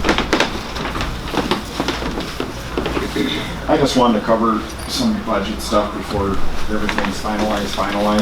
I sent out an email and shared that number with you because of some cost of equipment. Kevin, I think I said 55 or 56, but with the 2 pieces of equipment, that it puts it closer to that 61,000 on the vehicle. That's a totally equipped vehicle coming to me. So, and then the other thing that I put in there, that was off your recommendation. Did you see the email and the agenda? Okay. The 25% thing, I did talk briefly with the state's attorney and the auditor on it, but I wanted to put it in there as an option. It was brought up 25% of the jail administrator, because he does do some functions in the sheriff's office, but I stuck with 25% because it is minimal. He does a lot of things, but his office is in my office because there's not room over there. In the control room, there's not really a spot for him. So he does a lot of his functions out of my office anyway. But he does do some sheriff's office stuff for me. Other than that, and that's just a dollar transfer. I'm not asking to increase that, and it's basically taking it's roughly $10,562.24 that would move over from jail line item salaries to sheriff line item salaries of 25%. Okay? Does that make sense? So it's just a flip-flop of numbers. It's two separate budgets, but I need a separate one for the jail. But if we do that, that's got to be approved by you guys. And I did bring up in there the full-time secretary position, if that's even feasible for the new year, but she does a lot of work for me, and she's very diligent in what she does. She's very organized, but I try to help her out, which is some of the stuff transferred back to him also, and me. So, but that still puts things behind, and she's backpedaling, and she's never really caught up. So, anyway, those are my two things, and then, or the three issues that I had in there. Okay. As far as the agenda, or not agenda, excuse me, the budget. Were we doing a separate budget hearing, or what are we doing with that? What's the? Yes, Becky? I had to go ahead and submit the provisional budget to the papers in order to be compliant with the law. So what I did with the highway department is I just put some numbers in for you so we could get a closer amount that we would publish, and then we can make the changes before we adopt it. So right now, it is put in the way we've discussed it up until now, and then our changes will have to be made and detailed when we adopt the annual budget. But it had to go to the papers because we do have to meet on first Tuesday in September. The law says shall meet, so usually we meet on Thursdays, so we will have to meet on September 3rd. And in order to, What kind of time frame we got between now and where we're at to where the budget is closed, finalized? the 24th is where we'll adopt it as the annual budget, 24th of September.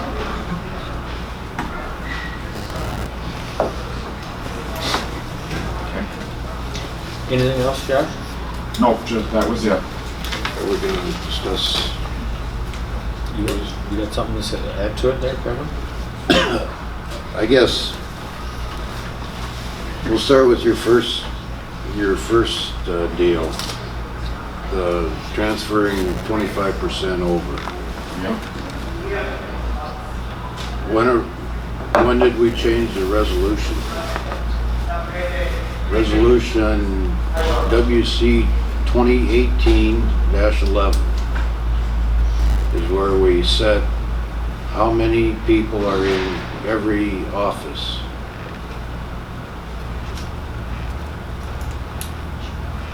Which was signed last year. For the sheriff's department, you are authorized 2 deputy sheriffs, 2 full-time deputy sheriffs, 2 part-time deputy sheriffs, and a secretary part-time. So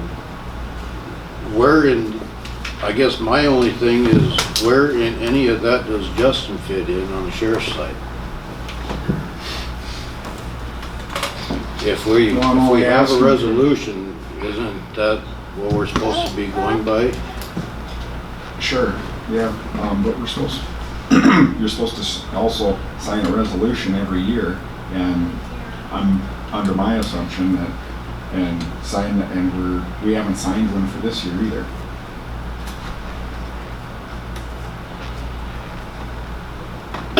We've moved people around, and So technically, So technically, I'm just, with the resolution, can Justin do anything on the sheriff's side well, it doesn't tie, legally? it doesn't tie my hands on how I can use them. If I tell him to do something, he's gonna do it. Are you not? I'm fine. So, I mean, yes, we can have a resolution there, but like I said, I put that in there because you brought that up last meeting. I don't know if, I mean, you recall that, I'm sure. But, so I mean, that's fine, you don't have to. He's helping me out right now because I'm short, he has been. That's just, I guess my question would be to the state's attorney, can he legally do anything on the sheriff's side with the resolution out there that he is nowhere part of it? Basically, when we passed the resolution, we were establishing, just like you said, these are all of the positions in the county government system other than elected people. And technically, Justin was hired to be the jail manager where the 100% of his funding for his employment comes out of the jail. So technically, he should be 100% jail as the jail manager. If you want to split that job description up, then that's something you would have to do, but So, technically, yeah, you're right. which in essence, I guess my point is, you have him answering calls and doing other things and taking a vehicle home every night, that he should not be, if he's not a part of the sheriff's department, why would he be taking a vehicle home every night? because I'm requiring him to take call.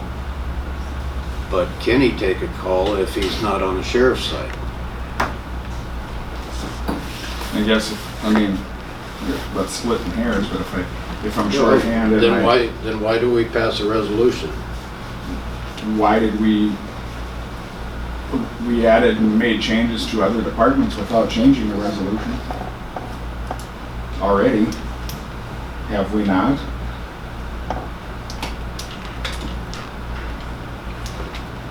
But that has been approved by the board. Well,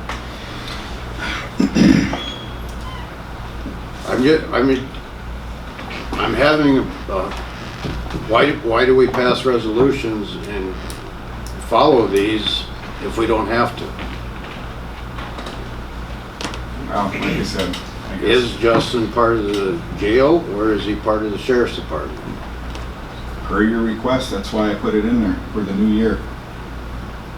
But then I got to do some checking on this, and with the resolutions, Could we not sign a new resolution in January? We haven't done one yet this year. We're supposed to do it every year, Mr. Chairman. So we'd have to do it at the beginning of the year. But I'm just saying, that we are. But we did it late last year too, really late. But so my question is can he perform as on the sheriff's side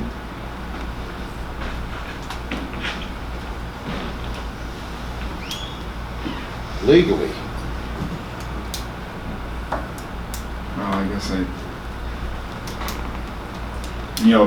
being elected and I'm in charge of my agency, my department. I'll see fit on how to dictate on what his duties are gonna be and what I'm gonna have him do. But I'm not gonna split hairs here on this. I'm not gonna get in an argument with the board. If we need to make a resolution and fix it, then that's what we need to do. But I'm just simply put that 25% there because it was brought up. I'm trying to work with the board here. You already had your statement from the state's attorney. So I guess I will do what I can with 2 people until the end of the year. Because I'm not gonna fight with the board. I'm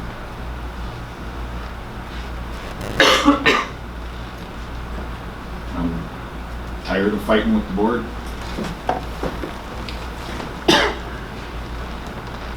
But driving a vehicle back and forth every day, And he's only been doing it, you know, I did take it away from him.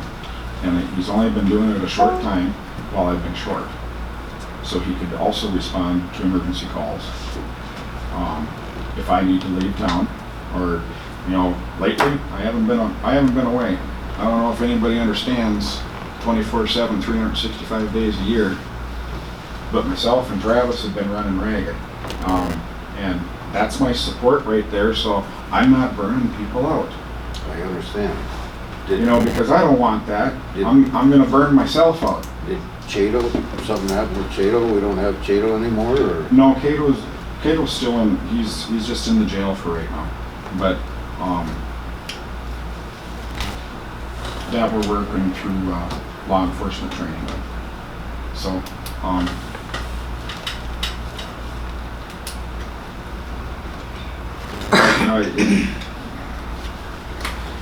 you know, these phones don't get shut off. I understand, neither does mine. You know, and I understand because I've heard it. You know, and I like my job, but you know, it also comes a point where you can't burn yourself out either. I understand. And not being able to go anywhere without this, take your car. I mean, and I'm not gonna lie to you, go, lack of better term, you know, go grocery shopping with a patrol car because you have no other way to do it. I'm serious. I understand you doing that. I don't understand Justin doing it. I don't see how we can like expect I our sheriff said, to go he's- 24/7. Well, like I said, you know, Be on call 24/7. he's been support for me while I've been short. So I'm not burning people out.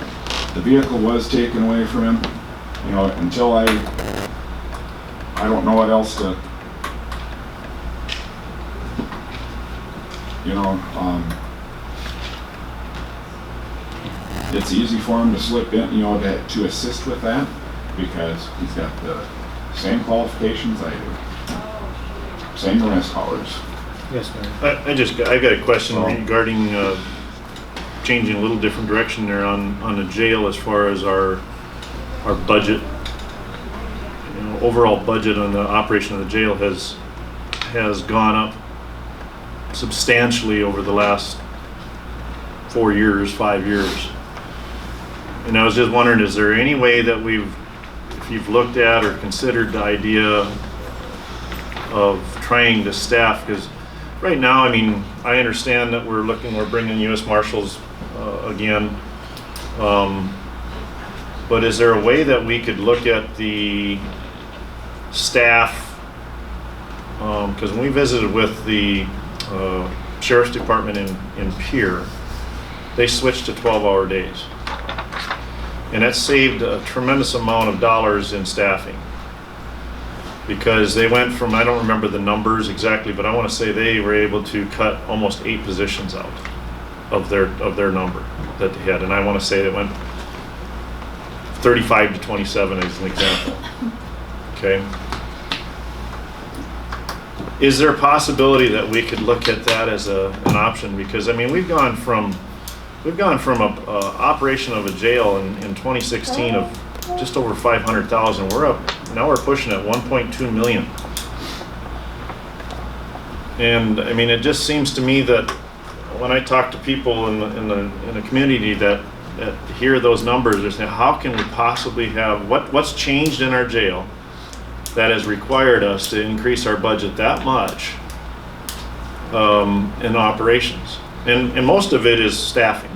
I mean, that's totally where that number went up when we went from the 10 to up to the 15 now. I guess my point is it possible that we could look at going to a 12-hour day and get our numbers back down to 10? Because when you look at a chart, when you're starting to do a time charts and you got to have 3 people on staff. I understand that flow. You got vacation times, you got all that stuff for fill-ins and stuff like that. But boy, it seems to me like we could change a lot of our staffing by looking at that as an option and being able to drop our number of employees in there and still maintain our 3 people in there. We've been doing 12-hour shifts for the last 6 months or so, and keeping the 3 people on per shift. And to keep the 3 people on per shift, I don't think I can afford to lose anybody if that's what we're going to stay with. And I know we ran into the issue because of the pay structure. You know, a couple of them will have to come in and do a 4-hour stint to make sure they get to 40 in also. So I mean, there's, like yesterday, it worked out great. I mean, we had the extra help there on a court day because it was a busy day during the day when you have releases and new ones coming in, and so Yeah, I don't know exactly how, without sitting down and talking to the guy again down at Pier, but all I know is when they did the 12-hour deal, he was able to rotate in and out, and they would work like 3 days on, they'd have 4 days off, and they'd come back and they'd have 4 days on and 3 days, and then they'd end up with a longer stretch off. And it was by rotating them in and out of that. well, they essentially are working each one about 14. Is it 14 days? Yeah, give or take, we're running about the same thing. They work 3 days one week, 4 days the next.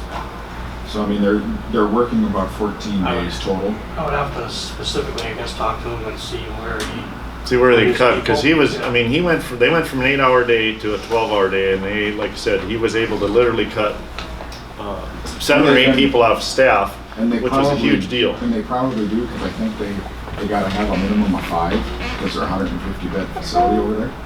5 or 6, I would have to check on those numbers, but I'm sure that cut down from the 8 going to a 12. I'm sure there was a drastic change and he was able to cut those. That would make sense, but that's a 150-bed facility. So I mean, he probably, when they were on 8s, I can see that adjustment, but he's still, he's got more there than my required minimum of 3. But you know, it's like how much do you want to throw on a person? If we did that and we're even a bare bones, I told him, you know, a minimum of 3 of that. We gotta make sure we can properly take care of inmates and stuff and respond to something. Like I said, I wouldn't throw that back on this commission or anybody sitting in this room, you know, to respond to an incident, whether it's a CPR in progress or splitting up a fight. You know, we have to do our due diligence and keep those people safe. So I mean, there's a response to it, and we all know responding with 2 is better than 1. 1 is sitting there, and the other one, they wouldn't be able to leave that control room then. Someone's got to be in there to call for the additional assistance, call me, because there's no communication outside that facility. That I totally understand that. I guess I'm just looking at the questions that I've been getting is the fact that how do we go from a jail that hasn't changed size, hasn't changed numbers of people for the most part, but we've taken that budget and literally doubled it in a matter of 4 and 5 years. And why did it work 5 years ago? I guess that's the questions I've been getting, and I think that's where we need to try to cut some costs. But Yes, Becky. Do you know how Pier does their, like what their pay? I don't. Because the problem we're running into here is some people are getting 36 hours, some are getting 48. When they work their 4 days, they're getting 8 hours of overtime. I mean, that's a cost. So maybe in Pier, I don't know if they do a 2-week. I'm guessing they must be on a 2-week deal because they ended up with 80 hours is what, I remember him saying that. We did a 2-week deal, and the 80 hours would work out. It would work out They're better. based on 40 However, hours a week. I we know. tried that before, I know. and we had some really negative feedback from the employees. Yeah. Anyway, just So food I, for thought. and I understand that, and we talked about that with Kevin when that first came up, but it, you know, being on the 12th, it also cut the overtime down. People aren't as negative, they actually enjoy the 12th. But they don't want to go back to 8s. That guy down there said that when they switched from 8s to 12, they Changes, you know, everybody liked it better, just the the morale portion time, of it. a little way more. Which you kind of need that with the people hollering and screaming and cussing at you, calling you every name in the book. But anyway, I don't know if I answered that correctly, Kevin, but you know, I put it in there. Maybe we need to fix it in the resolution portion of it and put that in there. But I made that adjustment because it was something that you were interested in and brought up last meeting. Now I got to looking at it, I don't see where, I think we've been operating illegally here for quite a while.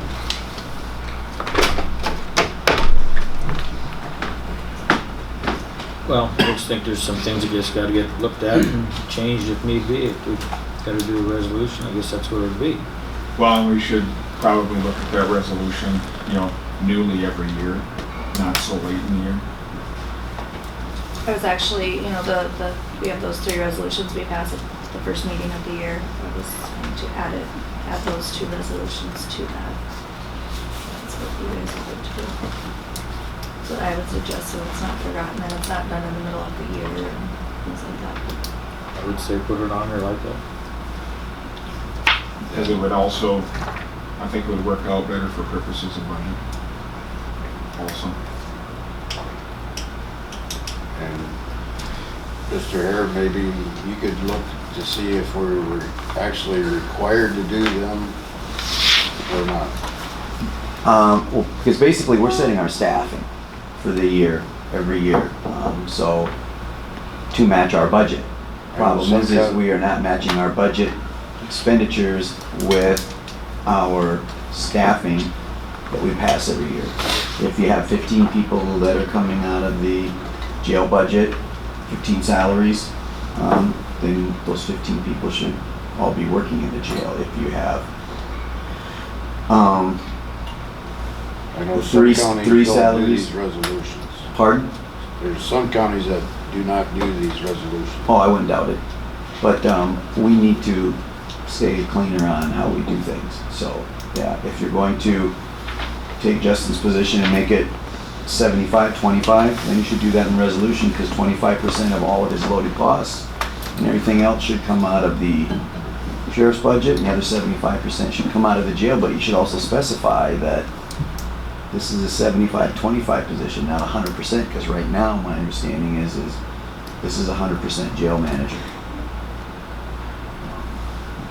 that we have been using due to the fact that we're short-staffed on the sheriff's side. But that money should have been coming out of the sheriff's office budget, not out of the jails. Okay. All right? Thank you. Thanks, Josh. Thank you. Thanks, guys. Gary?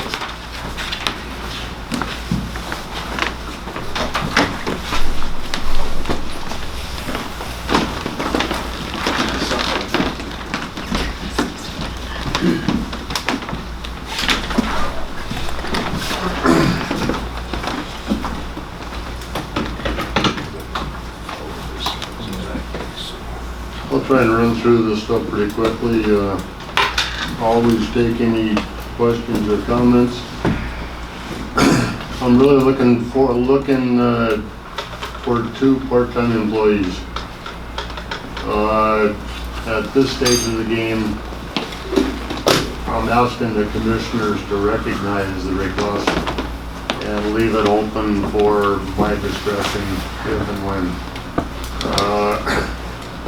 My vision for the highway department has been to start building a future. I haven't had time to draft employment notice, but would be worded as such that, full-time position possible with the right candidate. And, Becky and I talked a little bit about, comp time and, projected some overtime for next year's budget, limited levels. But, with comp time and with vacation times accumulating, I kind of discussed it over with the staff a little bit because they're the focal point of, you keep everybody happy and they'll treat you right. So, part-time employees, could, in case a full-time employee had comp time to use or something, a part-time employee is gonna be pushed into a grader operator or something. Give me a feel as to whether they're capable. I think it would fix the comp time situation a little bit. Vacation times are, I haven't had a chance to look at the numbers, but I'm thinking there's a lot of vacation times being carried. My intent would be start building the future with some part-time guys and push them into to a career at the highway department. The only thing I would need out of you people is to recognize the possibility, authorize me to advertise if and when I choose it's appropriate, just to get it on the books. You're looking at the part-time, not no more full-time, correct? Part-time right now, Right. Scott, I am extremely scared of walking into a fiscal year in the middle of it, not knowing what's there for budget. One of three things can happen. I can either overexpend, and I would be hoping you guys are monitoring that. A great factor would be I'm right on the line. Worst case scenario, I haven't spent enough, and there's a considerable amount of money left in a budget that wasn't spent. That's not fair to the public. So I'm extremely scared about that.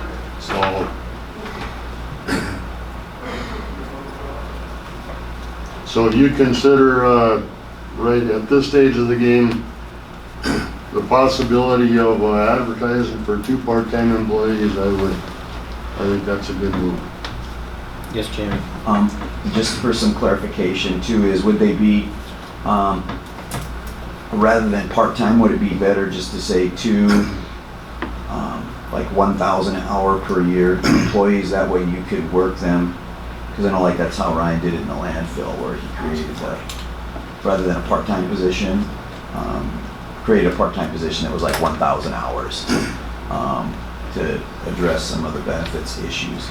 My take on it, Jamie, would be I would draft the publication for the paper. The commission would have an opportunity to review that prior to choosing a candidate from the applications. I would just say that the easiest way to do it is probably create, like he was asking for, 2 part-time positions, limit them 1,000 hours each, let him do whatever he wants to do with who he's hiring anything. It realistically doesn't even need to come back here.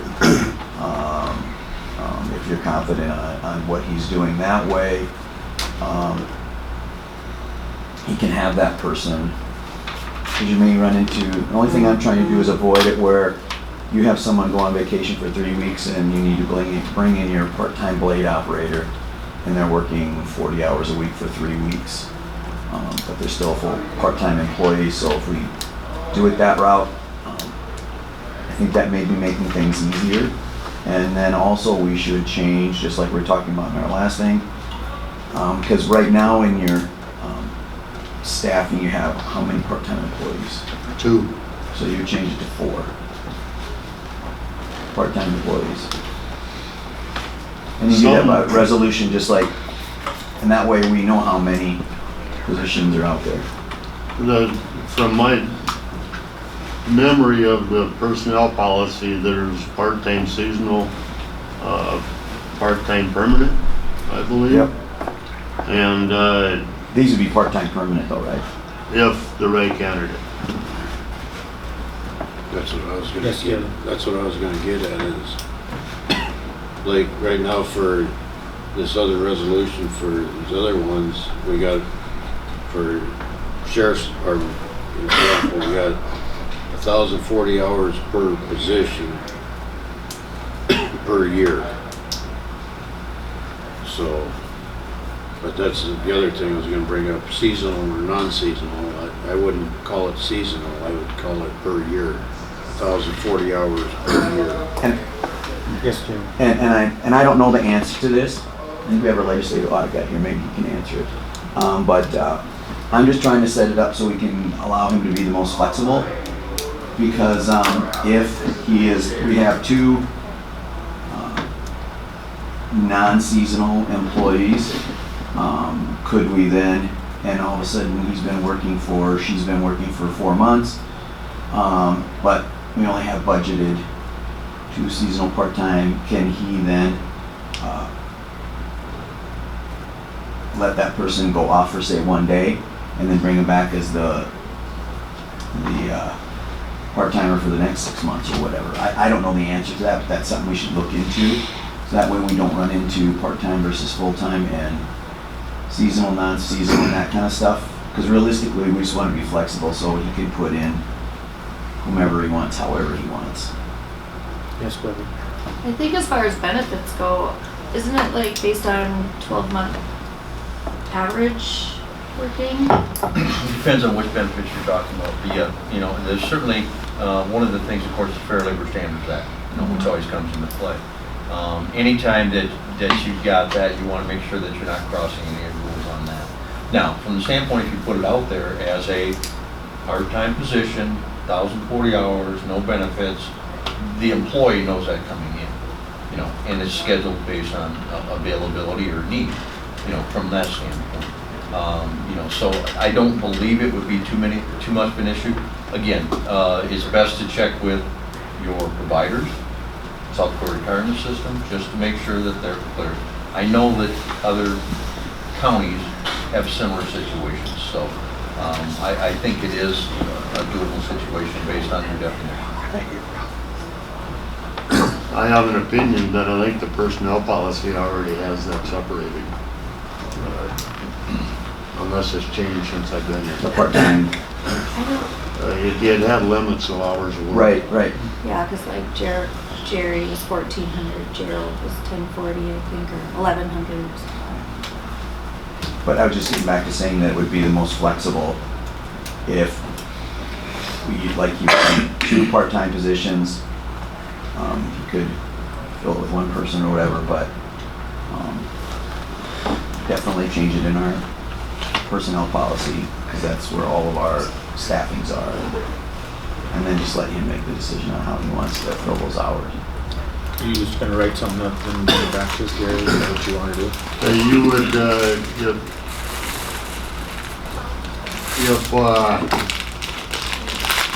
yeah.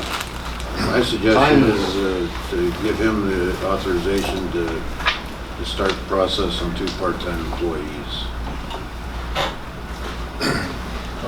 Hold on, it's not a motion. I would just put it on, because he's going to present me with the Right. next meeting anyhow. So just put on the agenda for next meeting, To vote 2 part-time. approve 2 part-time, non-seasonal employees at 1,040 hours. Do we need a wage? Well, no wage would come out, but approve advertising. And approve advertising. Approve the position and advertising. And then I would also acknowledge that it'll probably create a budgetary issue just because we didn't plan on this, so. We were also without a superintendent for a while, so Okay, it might, so if there's not it gonna be a might work shortage, out. so, okay, good. Okay, Gary? I want, this is kind of a delicate thing here, that under no circumstances am I saying that the secretary in the highway department is doing a bad job? I think she could be well served with some training from our past business manager, Penny Getz. Would you guys support bringing Penny back as a consultant? Penny and I briefly talked about it yesterday. I did not invite her here today, right? There's a lot of stuff that past issues that could be looked at. It would be a load off my mind.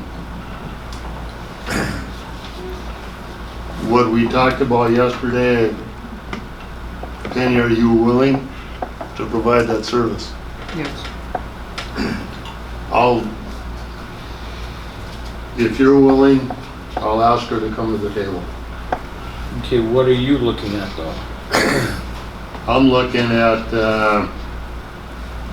3 months.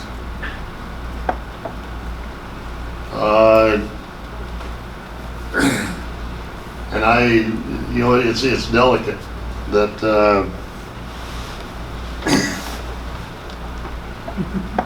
so delicate it's tough to even talk about it.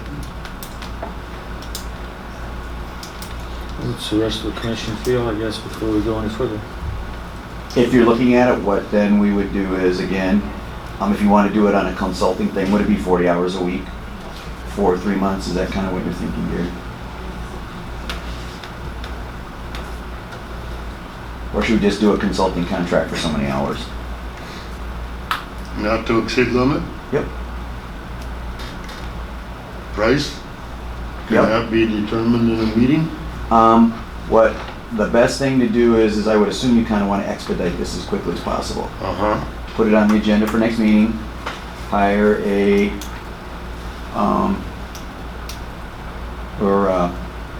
to hire a consultant for X amount of hours, at X amount of salary, not to exceed X amount of time. And then you would approve that and give the discretion to Gary to be responsible for that. He can monitor the time, he can monitor the time frame, all that stuff. And then that way it'd just be under him as highway superintendent. This is how much money has been put out there for a part-time, no benefits. Or not part-time, but as a consultant to train the secretary, and just let it run like that. You wouldn't need to do an interview or anything, just let him do it. He's the superintendent. So you're saying this would be like a contract where it would not go through payroll, it would be like a service? Services fee, yep. Because she has an expertise that none of us have, or very few people have. So that's how I would treat it, like that. What's the rest of the commission feel? It's not on the agenda, so. we No, can't I know really- that. It still has This to would be on next agenda, but he Right. just kind of brought that up. I would say put it on our agenda. Next Okay. meeting. All right.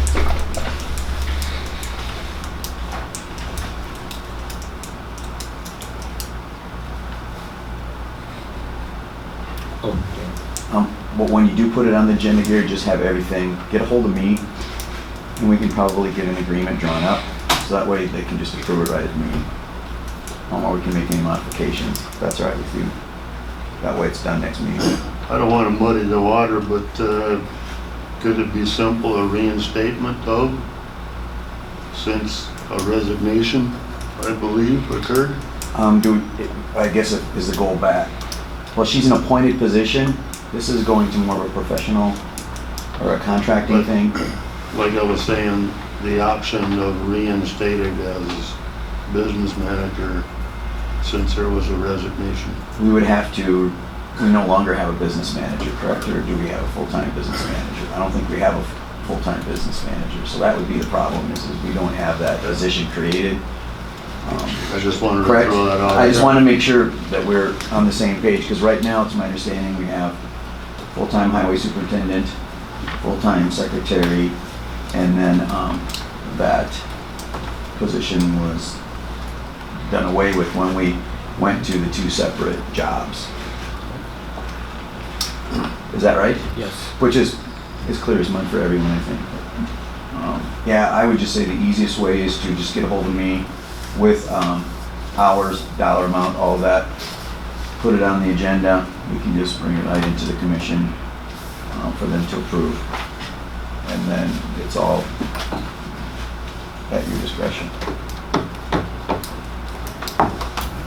Move on real quick, like 12th Street East, 12th Street in Mobridge and the east section of Secondary Road 127th Street, north side of the airport. The commissioners, the drive around. I think we looked at, we placed gravel on 12th Street, the east 3 blocks, say 4 blocks. I think we drove to the Badgley Road. The Badgley Road, I feel the public deserves something better than what they've got for over the winter. Morris Incorporated has the contract for services on the airport project. I talked to them and asked them if they would consider a joint power agreement request with the county. To number 1, let me explain joint power agreements. By virtue of a joint power agreement, counties such as Walworth can ask the contractor, who's the contract carrier with the city of Mobridge, will you provide us the same services, i.e. if there's a line item bid for milling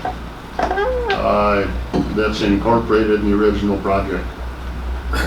That would be the cost to Walworth County for that line item bid. If there's any trucking, it's a line item bid. That line item bid follows to the county. Morris said they're willing. I'm looking at, they've got estimated 4,000 ton of milled asphalt that becomes Morris's property if not used on the airport project. They asked if we would be interested in purchasing it. At the time I was, but it was kind of a spendy number. Looking now to take that product and put it on the Badgley Road and let them mill a depth determined by me and an engineering firm. If we can get 4 inches of milled asphalt over the top of the asphalt and gravel that's there, the spread weight would use the whole supply up. It's got to be moved from the airport for the flight thing. Can't remember what they call it, the glide pattern or whatever. The price, the quote for purchase by the county was $10 a ton. It's feasible for the county to pay $10 a ton as long as it's just a half mile away from the project. If you have to truck it on top of $10, it gets too spendy. So if you guys are interested, a motion to offer a joint power agreement request to Morris. And my recommendation would be also a joint power agreement request with KLJ Engineering, which is the engineering firm on the project. Their primary duty would be administrative, that if we determine 9 inches of milling depth, they would be the ones that would monitor the contract price so that we're not paying any more or any less for what the contract price was on the airport. There's not going to be any construction staking. It's simply get the product there, get it milled. 12th Street, they'll bring their mill over. We had a quote for $4,500, a lump sum price for them to bring their mill over to 12th Street. and mill with no other involvement. And if I put that project and the Badgley Road project on under a joint power agreement request, then it's all covered in one package. Did I confuse you? What are they looking at for cost over there at the 127th? See, there is no cost. We have to start with commissioner approval. Then from there, we can fine tune the stockpile volumes to a spread rate for Badgley's, and from there determine area, and from there determine what the price is, line item price it is for milling, and line item price what it is for blading and shaping and packing. So there really aren't any numbers until we do the joint power agreement thing. So who would do the shaping and blading? Would we do that, or? They would. They would do all of it. They would provide the trucks to put the product in the segment at Badgley's. They would blade it out. The mill would come, mill the whole thing together. The blade would shape it and pack it and leave it alone for the winter. It's just for a winter access thing. Next year, there's a likelihood that the rest of Badgley Road would probably be under the same circumstances. Joint power agreement request is gone. We can either bid it that way, or if somebody else is working in the area where we can joint power agreement request line item specific. But I think the whole, I used to call it Cahill Road, is probably going to be added gravel depth and reshaped and make back into asphalt would be in 2020 Well, or do you 21. do you even have a ballpark figure what this possibly could be? There's an engineering firm in Aberdeen. When I questioned or considered the possibility that you guys didn't want to get involved with any of the parties or the whole situation, roughly project let in Day County, I believe, where contractors bring in base material. On those situations, if the engineer wants to change the profile, they add gravel depth with the dozer to get a new profile, and then the mill comes in and mills it full depth, and then the contractor blade shapes and compacts, and another subcontractor puts the asphalt over the top. That's Day County, that's not Walworth County, but it was presented around $70,000 a mile. But that's not a fair number to look at. Doesn't that just seem a little high for that milled stuff at $10 a ton? A lot of people like it and want it. We paid $13 a ton for that activity on 12th Street from Jensen Rock and Sand. That was gravel blended millings, where it wasn't pure millings, and that was $13 a ton. And when I chose to do that, number one, we didn't have a gravel supply anywhere close to the area, but they had a stockpile in Mobridge. We got the road fixed so it was drivable in a short period of time, and we did it. Saved a lot of freight. Or what's the rest of the commission feel about this? There might be, one more comment, there might be a situation where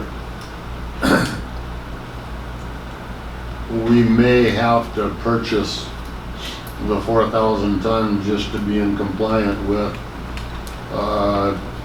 the provisions in the contract for the airport project. May have to or may not have to, but some of that stuff might be out of compliance, but it would be our prerogative to ensure it's in compliance, so. I guess one concern that I would have is dealing with a company that we're already in lawsuit with, that we haven't settled the lawsuit with. I know this would be a different project, but we are still in a lawsuit with them. And they're not cooperating with that, so.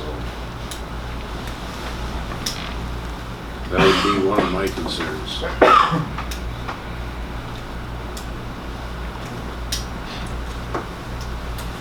Marion? I was thinking the same thing that Kevin just said with the people that are involved here, but maybe the question I had was, is it possible to buy this pile and we transfer the product ourselves? Yes. But then we'd need a mill to mill it. And the quote I had for 12th Street, I think I said is $4,500. And that's from Morris, since their machine's sitting in the airport. That would be driven across the road and milled, and the county forces would pick the millings up, reshape, pack for the winter.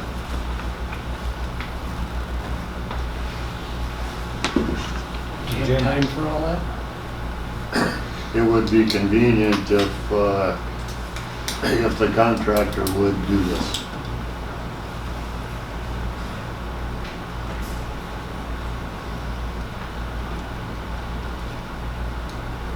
Jim, what do you think? I think we should go ahead and do it. I don't think I have a problem with us being in a lawsuit with them. They, Morris come down and crushed gravel for us and done an excellent job, I thought. And I just looked at it, it's gonna cost us a whole lot more if we bring somebody else in to come and do it. I don't know. Highway staff has the time to do all that this year. With the last couple springs we've had, I think they got their hands full. One more comment, Scott. My take on joint power agreement requests is that the governing entity offers the joint power agreement request to the contractors. The contractors aren't legally responsible to take it. My take on it. But it appears that both KLJ and Morris are interested in performing that service. I guess personally, me too, I got it in my mind that, yes, we are still in lawsuit with these two. What is your advice to us, Jamie? It's totally up to you folks. I don't have an answer for you as far as, basically, the county's view is one or both of them have some responsibility for those two washing out, and no one has still stepped up to try and get finished. So I really can't. That's a decision you're gonna have to make as a commission. So if something happens on this one, and they say, well, hell with you, we're not done with the first one yet, then what do we do on this one? Zoom again on the most recent deal. What kind of guarantees would we have if we did this with them? Till we see their taillights drive off?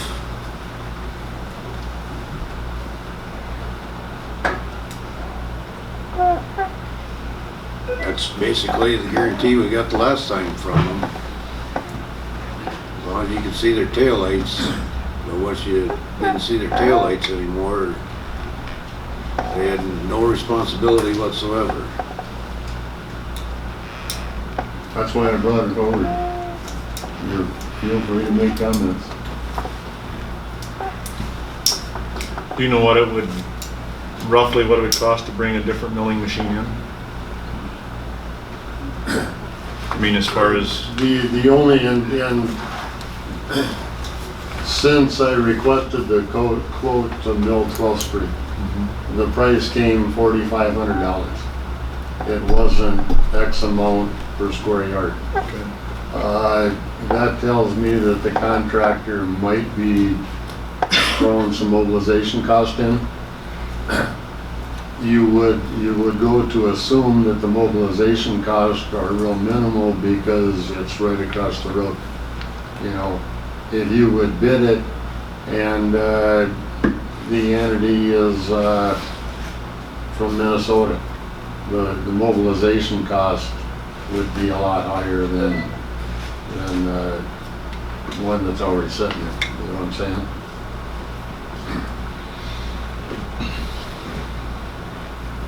It's not that big a project, really, is it? I mean, for a And contract then to move my in. take on it would be, I'm looking for a fast fix on the road because they're dodging potholes like they did on 12th Street. The road is alligator. If it wouldn't be for its asphalt surface, they would probably really be rutting the road up. Right now, the traffic's floating on it. And on this thing, it's like, get the additional product on there.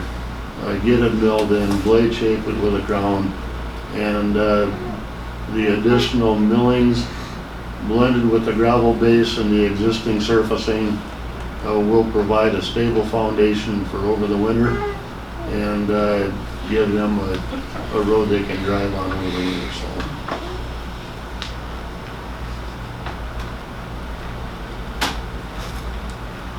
Do we need a motion to enter into this agreement? If so, I would make that motion and just go vote yes or no to get it done with. I guess we don't have nothing on there to vote. A motion, yes, He but was requesting a motion to offer the joint powers agreement to Morris and KLJ. I would so move. The engineering side will probably come at a cost, you know, like minimal. But the engineering involvement is just account administration, and there won't be any construction staking. It'll be determine a spread rate. If there's 25 ton on this truck and we want 4 inches placed, the spread rate, they'll be dumping from flag to flag. There won't be any density tests. Get it on there, get it shaped. It's a gravel road till we can make it asphalt again, so. Jim, you made a motion? Yep. I'll second that. We have a motion on the floor and a second. Any other discussion on that? I guess maybe just not try to put the state's attorney on the side. What are your feelings on this thing as far as entering in something like this? I mean, is this a good deal or bad deal as far as when you got something already on the books with the lawsuit? Would have been nice, I mean, because basically we paid the money to have the service done that failed multiple times. We're just the person who paid the bill. The two other entities out there that did the work and the other one was the engineer for it, and it would have been nice if they would have said, yeah, this is our mistake, let's get it squared away, but we're not there either. So it's your guys' call. I really don't have an answer for you on how it's going to affect other things. I don't know. Just my feeling is if it was a different contractor, I wouldn't have a problem with it. I just have an issue with already getting to the lawsuit with them. If it was a different one, I'd have no problem at all with it. Any other discussion? I'll go roll call. Kevin, Nay. Marion,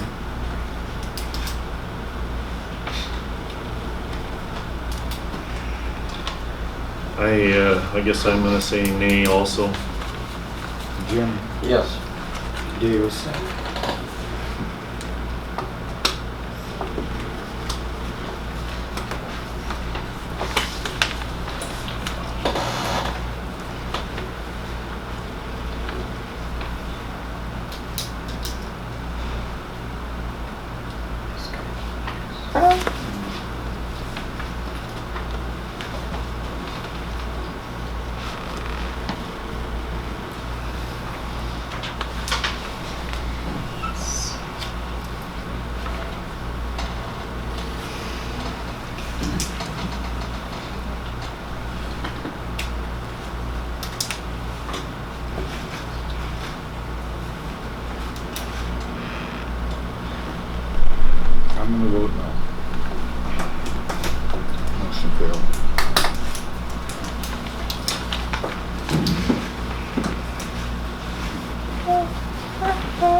trying to move a little faster here, I know we're way over time, so. Work process, work progress, we're currently, well, let's move on to establishing a borrow site. In the event, had some discussion at West Moser's place in relation to do we do a grade raise through there? At the time, and what's kind of bringing this forward is that we could save a lot of money if we would get landowner permission in an area, and in this case, it was targeting the snow catch area on the Blue Blanket Road,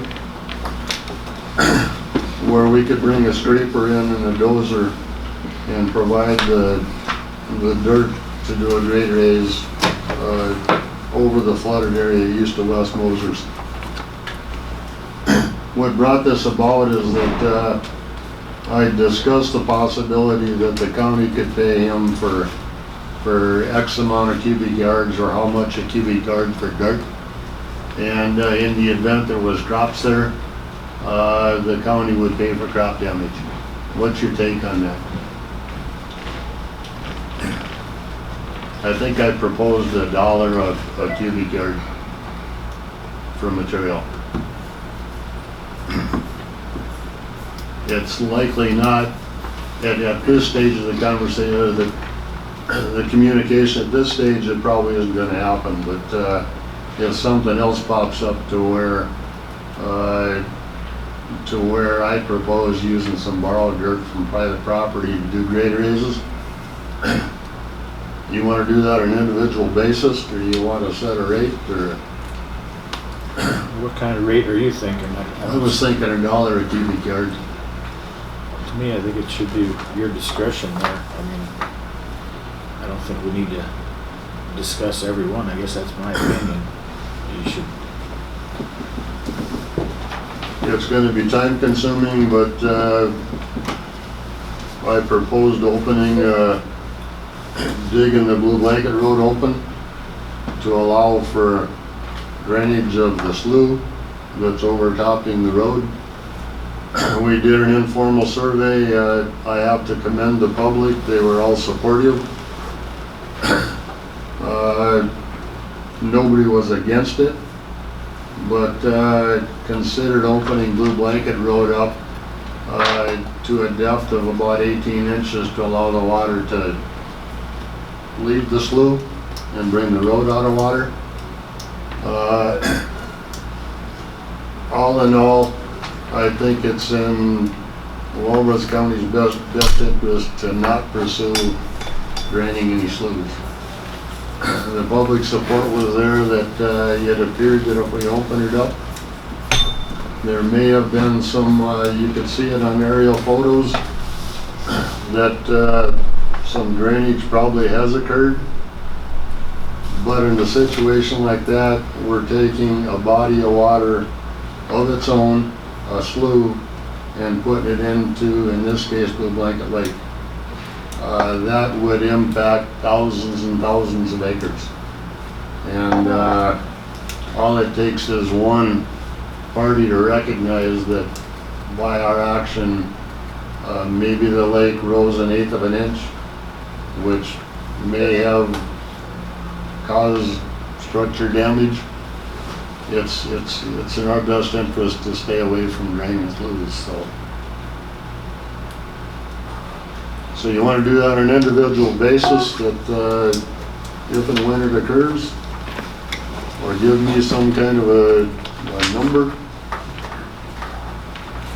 I would say that'd be up to you to negotiate with them. It gives you the authority to do that on your own. I don't think we needed to discuss every time there is one. Can the county legally drain a slough? According to limited correspondence with the NRCS, if it's an emergency situation, there is provision. But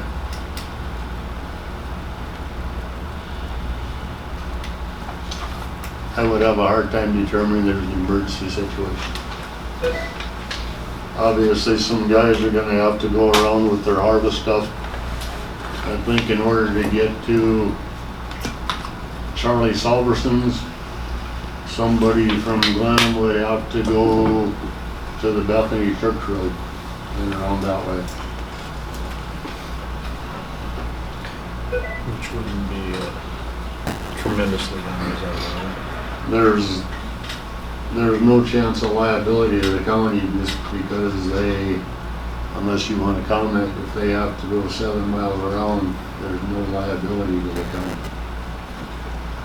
Now, if on this situation, the water is up next to the road on the Blue Blanket Road, in the event a large rainfall would happen, that slough will drain over the Blue Blanket Road, and if it scours the road out, in my opinion, we have no liability against that. I mean, it isn't our responsibility, it's a naturally occurring situation. Follow me?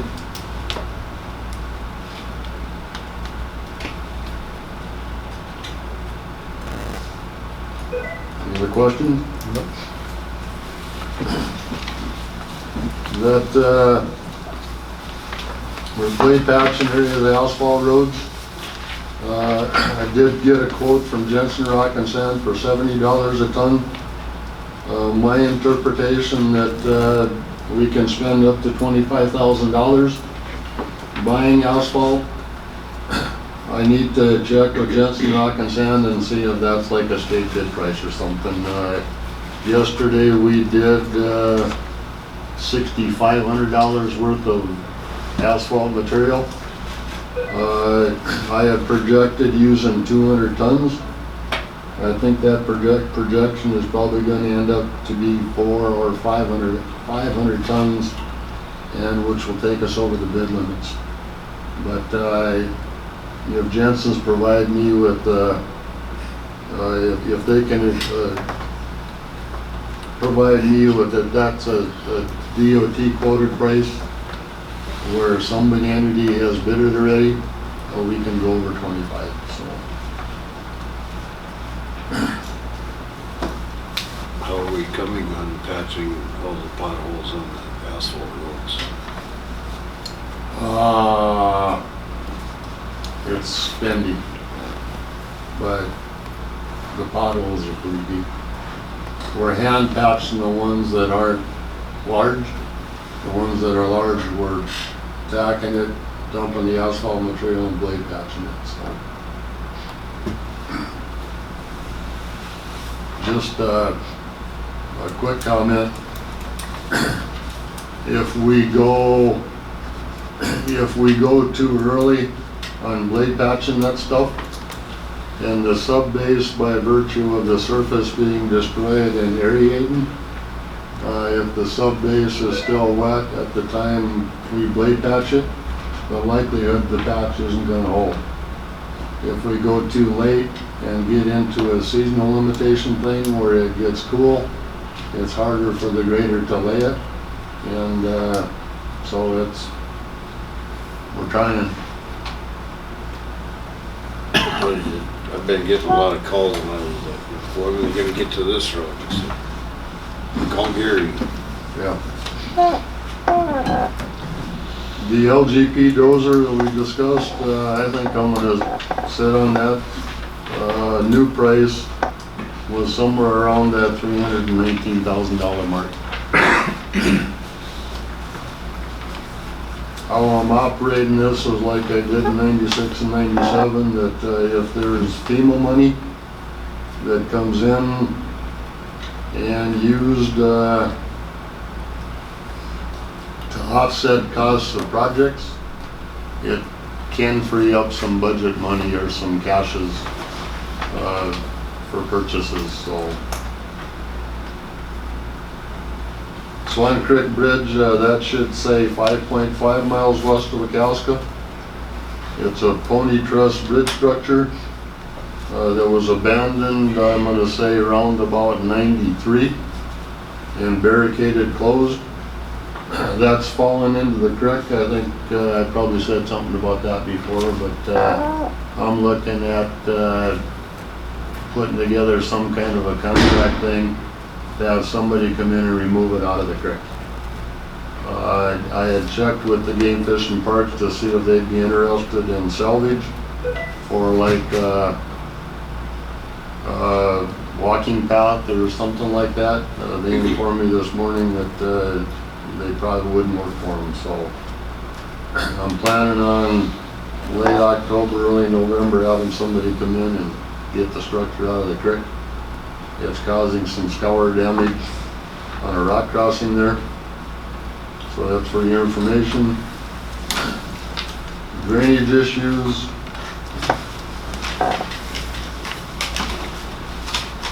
I've got one picture of it. Or maybe two pictures.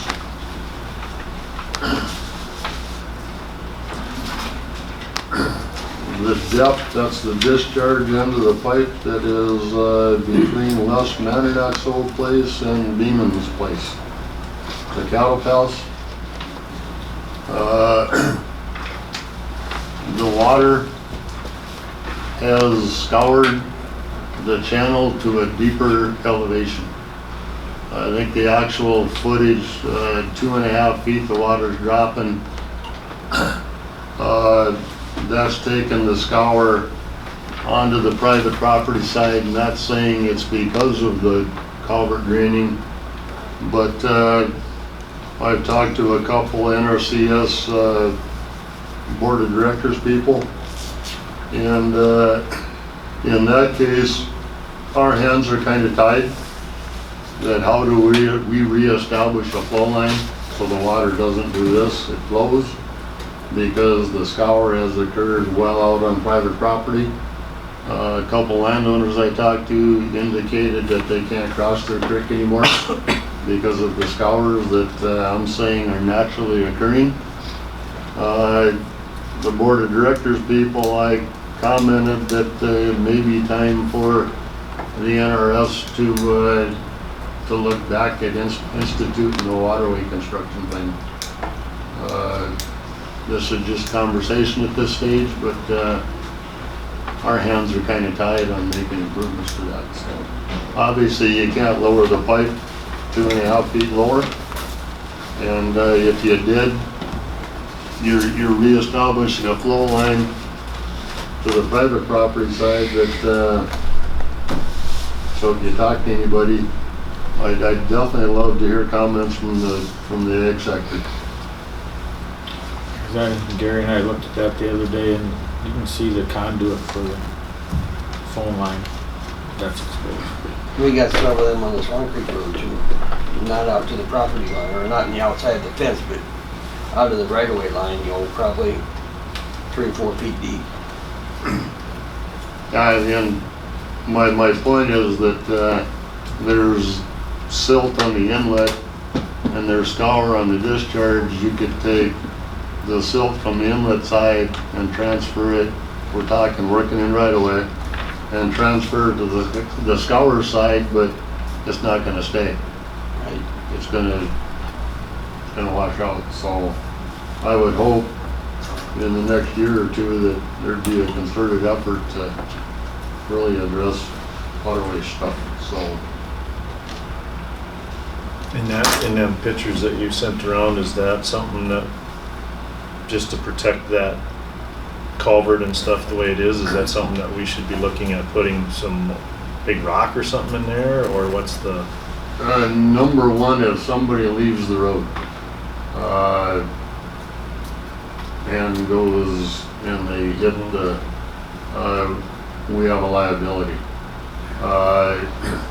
If you put rock in there on the principal side, the water runs out of the discharge at a flow line.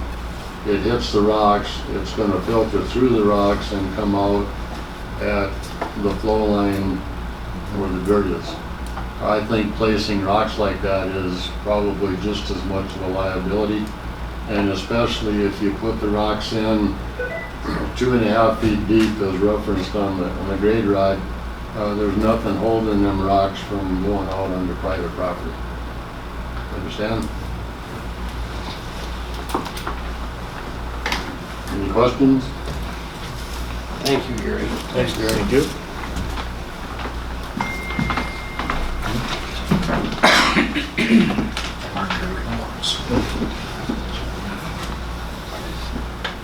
You're up. We're gonna take a 5-minute break real quick here.